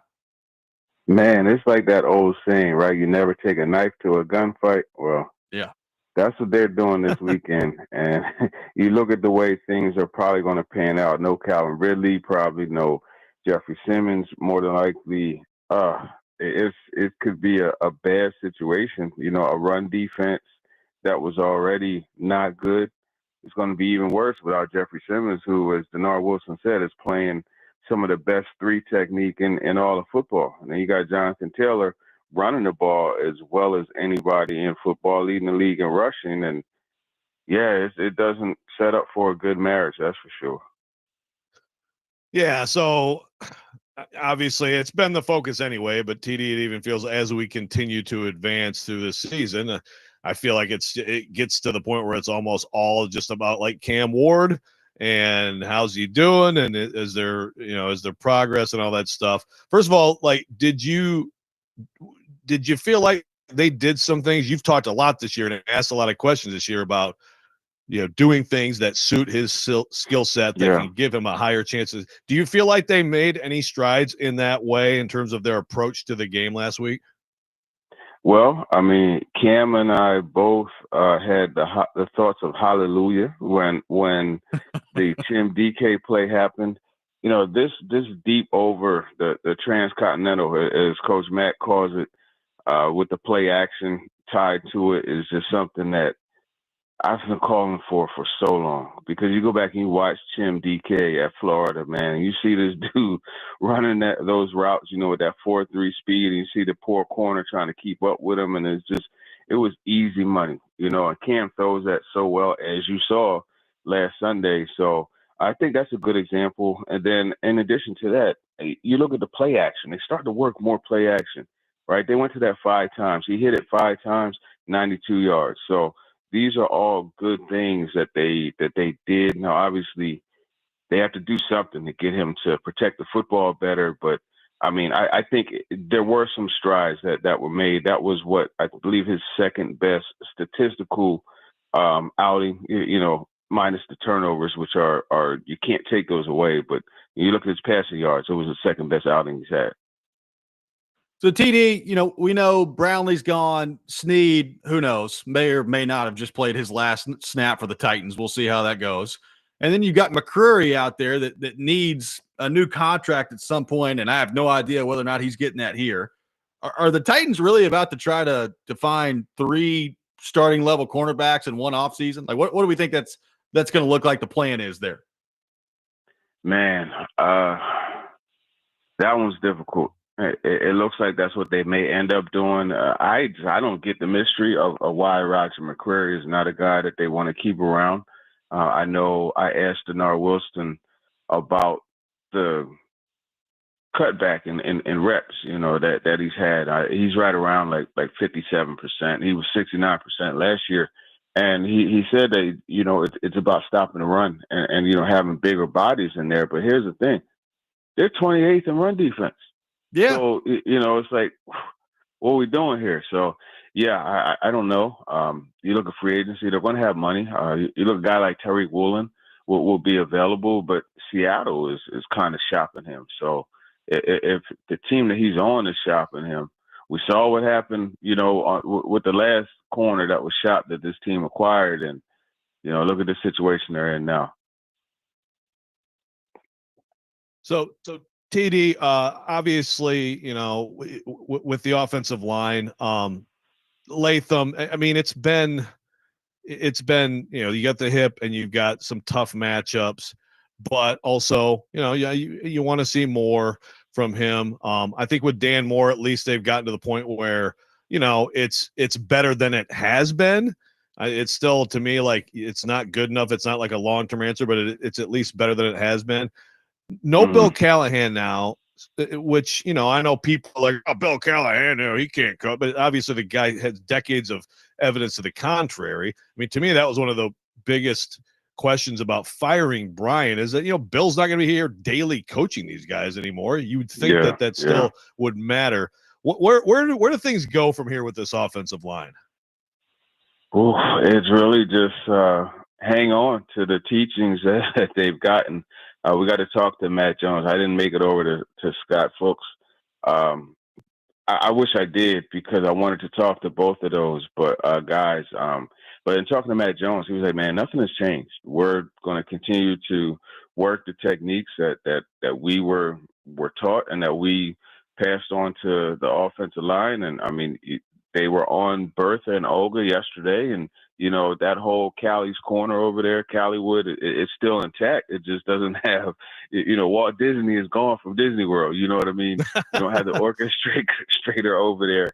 But it's just they're continuing to go. I think the big thing to me is, okay, we saw Skoronski really elevate, under Callahan. I wonder if he's going to continue to do that or if he's going to regress. And then also you look at, Latham, and when is he going to get out of this funk that he's in? TD, how, as you watch the Titans defense, we know there's a lot of problems with every area of the team right now, but how big of an issue has Cody Barton been in your mind to this point? It just seems like he's a step slow. And it's just crazy to me because this guy looks so good in training camp. Yeah. So good. The energy he was bringing, the leadership, the advice, I don't know. I'm not sure. It just, he looks a step slow to everything. And, that could be in part that guy next to him, 33, man, Cedric Gray is playing some outstanding football. And that guy's triggering and he's going to the football and he's doing things that you want a young linebacker to do, but it's just, the Cody Barton situation is disappointing because I thought there was going to be a lot more from him. But to his credit, what I love about him is the energy. Like, he still brings the energy, and he's one of those guys that when you talk to him, you feel it, right? And you smile because you feel the good vibes coming from him. So that has some value, but man, you got to match that with better play on the football field. Meanwhile, I'm looking up at the screen. I see Peter Schrager predicting Jonathan Taylor 200 yards against the Titans. Can't say I necessarily disagree. Running back on the other side, TD, I feel like Tyjae Spears, you're seeing some explosiveness, maybe warranting a little bit more work. And I'm a little concerned about Tony Pollard. And I know you can always look at these things and say, okay, what's the offensive line doing? But running back right now, first of all, do you feel like in the short term this season that Spears is warranting a little bit more evening of the workload? And also, do you think that we're seeing kind of Pollard just slowing down a little bit at an age that running backs do often, and that's just going to be another position that the Titans are going to have to look at in the offseason? Yeah, Spears, that explosiveness, and even coming into this year, Brian Callahan had expressed the want to balance it out, right? Distribute the workload a little more evenly. So you're definitely seeing that, what he talked about. But I think you look at Pollard, the thing is he still runs so hard, but he doesn't, it's not the same explosive running ability that he has. He's still a solid running back, but I do think this might be his last year here. And I mean, the good thing about the running back position is there's a lot of them, every year. And if they could get somebody to, first, they got to do something to try to get Tajay healthy more consistently. But if they could get somebody to pair with him, and I think they'll be in good shape. You can't forget about, Julius Chestnut and Khalil Mullins when they're back. Now, I'm not saying that they're huge difference makers and it's going to be, a rushing attack like the Colts when Mullen comes back. But I think, that collection of guys, that they could get the job done. But it's just different when you have a running back that, could change things as far as like being the actual threat and get you those yards that you need. You turn around and hand the ball off to him and, he pops a 10-yard run. He pops a 40-yard run. They need that. Well, Turron, I appreciate your time and your perspective as always, buddy. Appreciate you being with us this morning. Have fun this weekend in Indy, and we will talk to you next week. Yeah, for sure, man. Appreciate you guys. Take it easy. Yep, Turron Davenport, presented by Bart Durham Injury Law and fueled by Parman Energy. We will react to what TD had to say. We'll look ahead to the Titans and the Colts. Coming up next, we got Pigskin Pick'em at 8:30. All that ahead, Robby and Rexrode, 102.5 The Game.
Vandy fans, it's time to party. Commodores are ranked in the top 10. College game day is coming to town. And to celebrate 102.5 The Game, we'll be broadcasting live today from noon to 6 at the new Party Foul near Vandy in Midtown at 2031 Broadway. Again, that's 2031 Broadway. Plus, we'll be giving away a pair of tickets to the sold-out game against Missouri coming up tomorrow. So coming out to the all-new Party Foul in Midtown today from noon until 6. We will get into the Vanderbilt and Missouri game again before we close out the program. We got Pigskin Pickup coming here in just a few minutes where we will make our selections as well. Appreciate TD for being with us in the last segment. Joe, I got to say, like, this is a very, even for the Titans, like, you know, by the time the game comes around, you look at a matchup and you say, well, I mean, it's the National Football League. I mean, the Titans have lost a lot of games, but they've also lost a lot of games by like 7 points or 10 points or 4 points. Like, you know, they've been competitive in some of these games over the last few years. I got to tell you, like, this is a game that, like, kind of feels to me like it's, I don't know, you know, Tennessee taking on UAB or something walking into this. This is what it feels like to me. And it's not that. I know it's not that. But that's the feel that this one has to it for the Titans walking into Indianapolis on Sunday. Yeah, no, I agree. It's like, as bad as the Titans have been, there aren't that many games, I don't think, where it's like, again, even like last year, of course, none of us expected them to go win at Houston, right? But when they did, it was like, well, that's the NFL. If they win at Indy Sunday, it will be like an upset like you're talking about. It'll be like, sorry to bring it up, like Georgia State going into Tennessee. And thanks. Yeah, Jeremy Pruitt's team not being able to handle that. I mean, it will be. It'll be that level of like shock. And that's how bad Titans are, but also how good the Colts appear to be on a weekly basis. So, no, I'm with you. And it has, like, even think back to like Titans at Chiefs with like Malik Willis at quarterback. Yeah. Right. Of course, like that week, you're like, yeah, they're screwed. But still, you're watching that game unfold. It's like, one, that's it. That is a Vrabel thing. He definitely had a lot of games like that where they exceeded what you expected. But still, it was also, it's NFL, man. They got players. And that was still a solid football team. And so they were right there. If that were to happen this Sunday, I don't know, other than like the Colts fumble 5 times, you block up some weird crap. If it's not accompanied by like really weird stuff, then like it really would be shocking to me that this is a remotely competitive football game. Well, it's a combination of how well the Colts are playing, the fact that the Titans aren't any good, and the good players that the Titans have. A lot of them aren't going to be playing in this game, right? Like Simmons and Ridley, and you know, Snead's already on IR. And you know, look, we talked about this with Snead. It's not like Snead's been good, but he's also better than what you've got behind him. So that's where they're at right now with this. Like, it just feels like with Jeffrey Simmons looking like he's not going to be in there, with Ridley dealing with the hamstring stuff too, with all the problems we know they have even with those guys. And then you look at Indianapolis and the way that they've been playing, specifically on offense, and the way that they've been playing. And I don't know how many stops the Titans are going to get. Like, it doesn't feel like they're going to get a whole lot of stops. And it's still crazy, you know, at some level to be talking about that with Daniel Jones being the opposing quarterback. But at this point, the way he's played this year, like, I think you just kind of have to, until proven otherwise, look at that offense and assume that that's what they're going to be. And Jonathan Taylor has been an absolute freak show so far this year. Yeah, he might be the best back in the league right now, and at times he has looked like he's right there. And of course, he's had the injuries and the contract thing, but it's peak Jonathan Taylor right now. And yeah, just like a lot of good. You know, Warren's just a great pick. It's just a great pick. I still can't. I have no idea. Like, you know, Colston Loveland, I'm sure will be a fine player, but like I go back to the draft and people sitting there telling me that Colston Loveland was going to be a better player than Tyler Ward in the NFL. Man, watch college football. Guy is a monster. And then they have just a lot of good receivers. Not great, but a lot of good all over the field when they're not fumbling right before the goal line. So it's I mean, look, Indy Ben, all you guys, I don't know if you guys were all like just stuck with Chris Ballard through all this stuff. We've had a lot of fun with Chris Ballard and his job security, but here we are again. I mean, the Colts have have found a lot of good players to fill in some holes, and it's a pretty sound all-around roster. And also Shane Steichen is all of a sudden a genius. And that was another thing that we wondered about before too, right? It's amazing how well it's worked out for them given the expectations. When is that going to happen for the Titans, where it's like we expect them to be like a 6-11, 7-10 kind of team, and they go 13-4. Yeah, it feels like a lifetime away at the moment. Because that's like what the Colts are going to do, I think. Yeah, I know. Yeah, like it's insane. Yeah, like they're legitimately good. They are, and Shane Steichen, as I said earlier in the week, probably the coach of the year right now in the NFL. And again, at the end of the day, I said it kind of feels like, I don't know, UAB walking into Tennessee here. It's a 14.5-point line, which is obviously not what, one of those lopsided college football matchups would be. It is a pretty darn big line in the NFL. 14.5 points, man. And again, with Simmons hurt, Snead on IR, Ridley hurt, the Titans don't have a lot of good football players, and a lot of the ones that they do have that are good are not playing in this game. Like, it would be, I'm not going to call it like the greatest NFL upset of all time, because it's not that, but it would be stunning if the Titans came out of there with a win over the weekend. Yeah. If they're competitive, I'd be stunned. If they are, to me, I think that the only way to that is your offense just having a really good day, which we aren't used to seeing, but at least there are guys up front. Maybe Latham clicks in this week. Maybe they can run it some, and then Cam plays out of his mind and they hit some of those shots. And I mean, that's the only pathway to me to staying in this game, is that you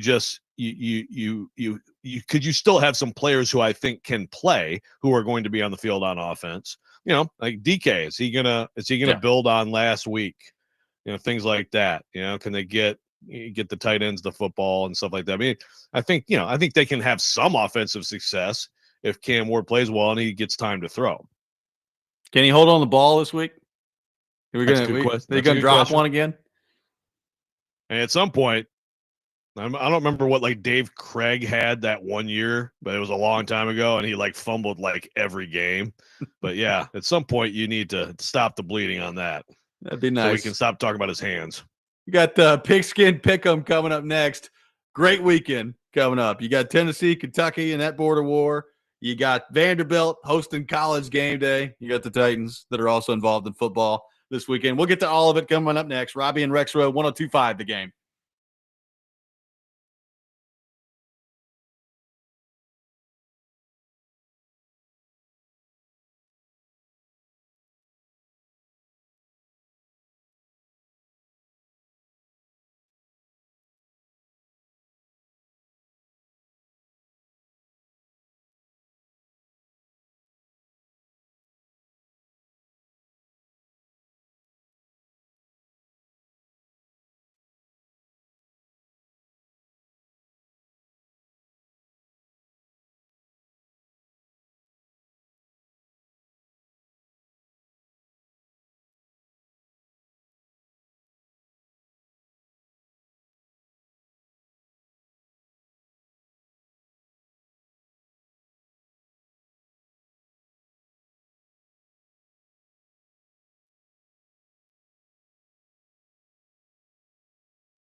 Now, it's time for Pigskin Pick'em with Robby and Rexrode on ESPN 1025 The Game and the Game Nashville app. It is time for Pigskin Pick'em here on Robby and Rexrode. A standings update in the competition. Couple of really good weeks last night in the competition, and one that was not so much. Ian Safar, 6-0. 6-0 for Ian Safar last week with his lock. A perfect week for Ian. I went 5-1. My beloved Green Bay Packers, the only team letting me down, they did not cover in that matchup. But 5-1 for me. Rexrode 1-5. Good Lord. With no lock, which brings the overall standings. Ian Safar in first place, 27-21 overall. 4-4 on his locks, 31 points. Joe Rexrode still clinging to second place, 20-28 overall, 5-3 on his locks, 25 points. I am 23-25. Finally got a lock, 1-7 now on the locks.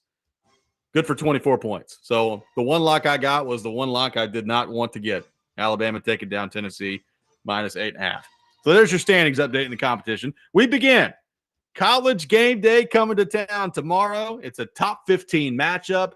Missouri taking on Vanderbilt. Vanderbilt is a 2.5-point favorite in this matchup. Ian Safar, who we got? Oh, I'm sticking with him. I've been rolling with Vandy this year, man. I am sticking with it. It's going to be a difficult game. I don't have a great read on Missouri. I haven't seen them much. I watched a little bit of the game versus Alabama last week. I know they have that good running back, but I think I'm gonna take Vandy to win by a field goal, or at least cover. Yep. Vandy to cover in the matchup. Joe Rexrode, Vanderbilt in Missouri. Vandy favored by 2.5. I've actually been quite a Vanderbilt hater this year, and I was wrong last week amid all my terrible picks. So I apologize to Vandy fans if me picking Vandy screws them over, but I think they're going to win a close game, and just 2.5 points. I think they're going to win by like 3 to 7 points here in a very good football game. Give me Vanderbilt. Sorry, Vanderbilt. Vanderbilt lock. Locking it down. Drinkwitz is an idiot. They're going to win by 14 points in this game. Vanderbilt by 14, shoving it to Eli Drinkwitz, and I will applaud. Stand and applaud is what I will do for Vanderbilt in this game when they do this tomorrow. Vanderbilt, -2.5. Vanderbilt by 14 in this matchup.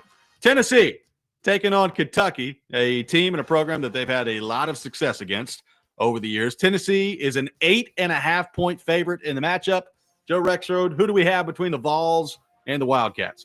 You know, Kentucky's still playing tough D. Now, I think Texas and Arch Manning can make you look even more like you're playing tough D when you play them. But they play tough D.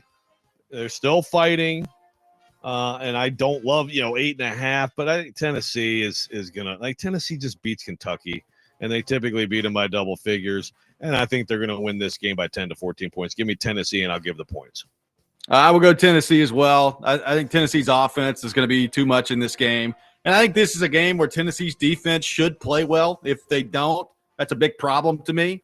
But I think they should, and I think they will. And I think Tennessee's going to win by double figures in this one. So I'll take Vols minus the 8.5. Ian, who we got?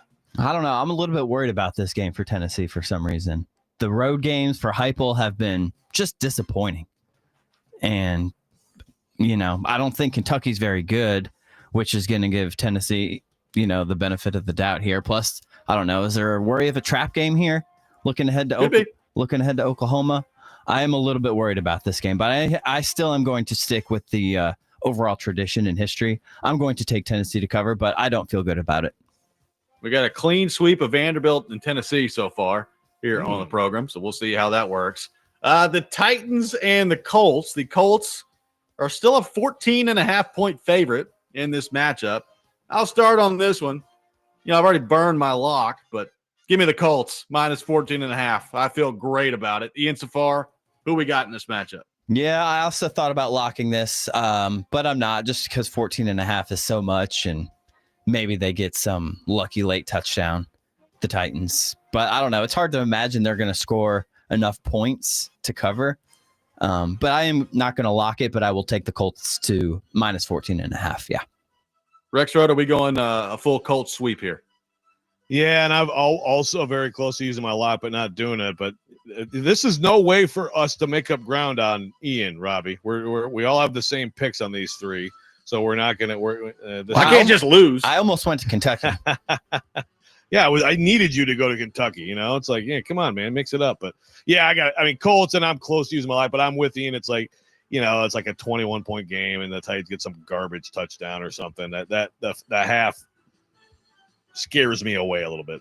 We move to the individual portion of the program. Ian Safar, your first individual selection. Okay, I went with this last week for my lock. I'm going to stick with it this week for my lock. Oregon, minus 31.5 at home versus Wisconsin. Guarantee. Will Wisconsin score a single point? That's been a problem for them lately. We'll see if they can actually, score some offensive points in this game. Ian going Oregon minus 31.5 against Wisconsin. Rexrode, your first individual selection. So I'm going to jump back on I think this worked for Robbie last week, and I'm on it this week. South Florida at Memphis. Memphis is getting 6.5 at home. Memphis disappointing loss recently. South Florida they look really good, and I'm going to go ahead and give those points at Memphis. Give me the Tampa Bay Buccaneers minus 4.5 against the New Orleans Saints. Baker Mayfield has talked about that matchup. It's usually very chippy. He accused the Saints of taking some cheap shots out there, so probably going to be an ugly game, but I'll take Tampa to win by a touchdown, so I'll take Tampa minus the 4.5 in that matchup. Joe Rexrode, your second individual selection. Okay, NC State at Pittsburgh. Pittsburgh minus 6.5. Pittsburgh, friend of the show, Pat Narduzzi, they're 5-2. They should be 7-0. They should be 7-0 and in great position to make the playoff. They blew 2 games, West Virginia and Louisville, but they had switched to a freshman quarterback playing much better. I think they'll win by double figures at home against NC State. So going with Pitt in that matchup. Give me Ole Miss plus 5.5 against Oklahoma in a pivotal game. I looked at in this the one. SEC. Yes. A pivotal matchup. It's on the road for Ole Miss. That's a back-to-back set on the road that's really tough, going to Georgia and then to Oklahoma.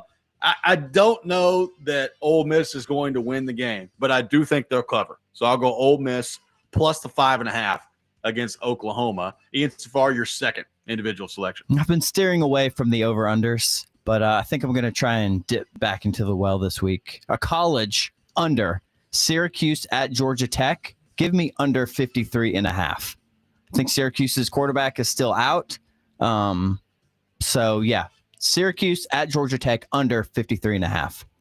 Going under 53.5 in that matchup. My final individual selection. This is going to be a big win for the Hogs this weekend, Joe. Arkansas minus 2.5 against Hugh Freeze and Auburn in the loss for Hugh Freeze that will seal his fate with the Tigers. Bobby Petrino gets it done. That offense rolls all over Auburn. Arkansas wins by double digits against Auburn in this game. I'll take Arkansas minus 2.5 against the Auburn Tigers. Ian Safar, your final individual selection. I also looked at this one, or at that one as well. I am going to go to the NFL for my final pick this week. These teams are banged up. It could be an ugly game. Give me San Francisco plus 2.5 at Houston. I think San Francisco can win the game. Going San Francisco plus 2.5 on the road against the Houston Texans. Joe Rexrode, your final individual selection. Yep. Also finishing in the NFL, Jets at Bengals, another minus 6.5. I mean, Joe Flacco out there throwing it around, he's enjoying sitting at the bar by himself. It's a beautiful joy of life that people should enjoy. And I like what they got going on right now. And I like nothing at all about the Jets. Give me the Bengals minus 6.5. Going with Bengals minus 6.5. Joe, what was your lock again? Remind me. Oh, geez. I didn't pick a lock. Well, it's time to pick one. Okay. Oh, my gosh. I'm so nervous. Give me Pittsburgh. Make Pittsburgh my lock. Going with Pitt. And the Doozer, Narduzzi, with his lock. Don't let me down, Narduzzi. Friend of the show. We'll see how that goes for Pittsburgh in this matchup. I almost picked this. Just a little heads up here. I almost went with this. I'm a little bit over, I talked myself into circles trying to decide. Maybe this is why it's called the Vrabel Special. Yeah. Is because you don't see it coming. But here they are against Cleveland at home, coming off of a game against the Titans. Couple of games here, waiting for a letdown. When you're playing a bad team, you don't have to put up a lot of points. It's not like Cleveland. You have to worry about Cleveland scoring a lot. And that's when, New England takes the foot off the gas. So I considered the Browns +7 and an under on this game here. Hey, I mean, definitely could happen. Definitely could happen. Although, the Browns, the thing about the Browns is they're bad, but their defense is so good that they're gonna hang around in games like that. Like, unlike the other bad teams, like the Titans don't really have a redeeming quality. The Jets don't really have a redeeming quality. Browns got a really darn good defense. Yeah, no, they do. I thought about that one too. I did for sure, because it's just one of those. They lost one game this year. When they had 5 turnovers, and the Browns are the type of team that rips the ball out of Drake May's hands a couple times, and all of a sudden you're in a grinder. 615-737-1025, our phone number. We will give our final thoughts on the Vanderbilt Missouri matchup. Titans taking on the Colts. All that ahead. Robby and Rexrode, 1025 the game.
This Sunday, check out our NFL Game of the Week. The Giants taking on the Eagles at noon on Sports Talk 830. NFL Game of the Week presented by Circus Sportsbook Kentucky and Macero in 12 South. We are live from our Busy Bee Plumbing, Heating, and Air Conditioning Game Nashville studios, home of the $99 yearly Beehive membership where the buzz is always about great service. So all of us have picked Vanderbilt to win tomorrow against Missouri. You got College Game Day coming into town.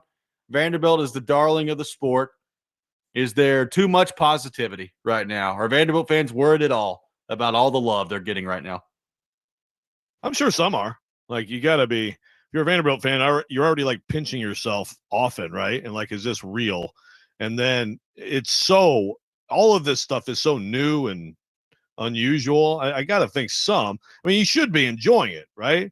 But then we come up on the next test and the next game, and it's like, well, if you lose this game, all this stuff goes away, and now we're back to like, oh, gee, they might only have an 8 or 9 win season, right? So, I'm sure the Vanderbilt fans are nervous, but try to enjoy it and understand that, like, it is going to be a very good football game tomorrow. Close game. Yeah. Look, we'll see. Drinkwitz is a bum, so I'm pulling for Clark Lee in this game and Vanderbilt to win by a lot of points. I'd like to just flatten him real quick, but we'll see how that goes. If it's in a bad, these two idiots have put me in a bad spot because, I'm a Tennessee fan. Vanderbilt is a rival of Tennessee. Alabama is a rival of South Carolina or of Tennessee as well. And yet I find myself looking at the matchups this weekend. I'm like, yeah, I'd like to see Vanderbilt crush Drinkwitz, and I wouldn't mind seeing Alabama crush Beamer again and just keep them down there. Just keep pushing them down. That's where I'm at with all this stuff.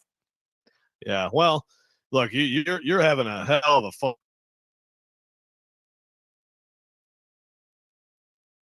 fun year with the Beamster there. I mean, it's so high, it's bad, and it's really going to be interesting to see kind of what unfolds there. But Drinkwitz is very different. I mean, I didn't think they'd be this good this year. Drinkwitz is a way better coach than Beamer. I mean, you could acknowledge that, right? I mean, I guess. And Beamer's come closer to making the playoff than he hasn't he? Well, yeah, I guess. This year, maybe I'm too much a prisoner of the moment of this year. But it's like, the Missouri lost some big time players. South Carolina kept big time players. Yes. Right. So, and meanwhile, it's like completely opposite directions. I think this year is showing us something with both of them. Do you think Virginia Tech is going to try to hire Shane Beamer? Like, do you think that's going to happen?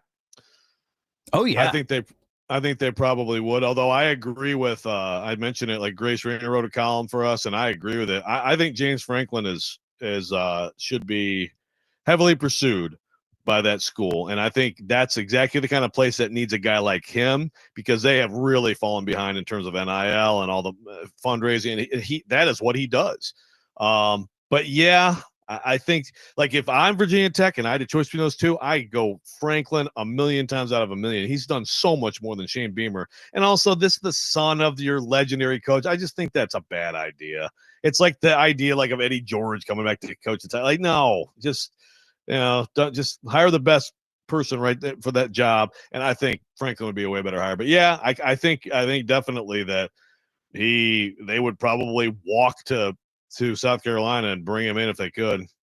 I mean, one day Peyton Manning's going to be the OC for the Vols. I've heard that for a long time. Heard that for my entire life. We'll see if that happens. Manning? Yep. Hey, go ahead.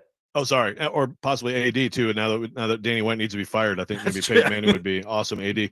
I gotta. So again, sometimes are we being trolled or is this person serious? But on the YouTube chat, okay, Mark says, Ward just needs to shut up and play ball. It's sad and weak that he felt the need to try and make a point that playing QB is not easy. He's a media train wreck. Like, is that serious? That person can't I'm telling serious, you, there right? were some Titans fans that were legitimately mad about his having fun with the media on Wednesday calling a play. What is wrong with people? I don't know. Of all the things to be mad about with this team right now, that is so far down the list. It's not even funny. It's not even on the list. Speaking of what is wrong with people, we don't have time for this, but I am absolutely earmarking this for a rant for next week. There's a dude who wrote a guest column in the Knoxville News Sentinel about how Tennessee needs to get rid of Rocky Top because it's not backing the blue to sing those lyrics. I just want to give you a little preview of something next week. Oh, dude, you got to see this. It's really amazing. Kirk Wolf, guest columnist. Back the blue, Tennessee. Retire Rocky Top. Oh, it's an absolute beaut. Can't wait.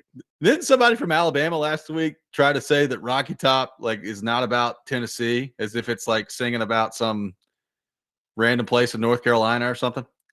Oh, I missed that. The song literally says Rocky Top, Tennessee, but I missed that one. Rocky Top is just under fire all of a sudden. My goodness. I guess so. It's a crazy time that we're living in. Hey, is Nick Saban getting booed tomorrow at College Game Day at Vanderbilt? What do we think? Absolutely. He better be. I hope so. Boo the heck out of that guy. Have you seen all these Vanderbilt students who are basically doing a training camp for kickers to try to get ready for the McAfee thing? Yes. Doesn't that kind of violate the spirit of the whole thing? Yeah, you're supposed to have not kicked, right? That's what I thought. I mean, McAfee's not going to put out big money if he gets one of these people who've been practicing all. I mean, I feel like they make it every week now, though. It's like some random kid out there drilling some 42-yarder or something. But it's almost always the second try. Yeah. And they put more money on it, and then they make it. Yeah. Now, I'm interested to see how Saban gets treated tomorrow. He's talked a lot of mess about Vanderbilt over the last couple of years. We'll see how it goes. Yeah, need to shove it to Saban this week. I agree. I agree, but also I agree with Aria Gerson, who suggested that Tony Vitello should have been the guest picker, so that it would just be this whole everyone's saying how much they hate him on his way out of town. That would have been awesome. Boy. He would have loved that. Vanderbilt fans did not react well to that. I thought that was a great idea, but Nate Bargatze will be good. It'll be good. Yeah, it's the obvious choice. Yeah, I mean that's probably where I would have gone with that too. So we'll see how it goes. I got news for you. He's probably going to pick Vanderbilt. There are some people that are mad about that, by the way, as if all these guest pickers that they bring in don't pick their own team all the time. Wait, people that are mad that he's going to pick Vanderbilt? Not Vanderbilt fans that are mad about I've looked at some of the replies when he was announced as the guest picker, and it's well, gee, I wonder who he's going to pick. It's yeah, that's what they do with all these guest pickers, guys. You paid attention? Yeah, we must have an objective guest picker. Yeah. Wow, crazy. We can just get mad about anything. I mean, that's the lesson. Well, hope everybody has a fun weekend. If you're heading out to College Game Day tomorrow, enjoy it. We will be back on Monday to discuss all things that happened over the weekend. Preds got a couple this weekend as well, so I'll keep you updated on all that. Next Man Up with Jake Lyman. Coming up next, you're listening to 102.5 The Game.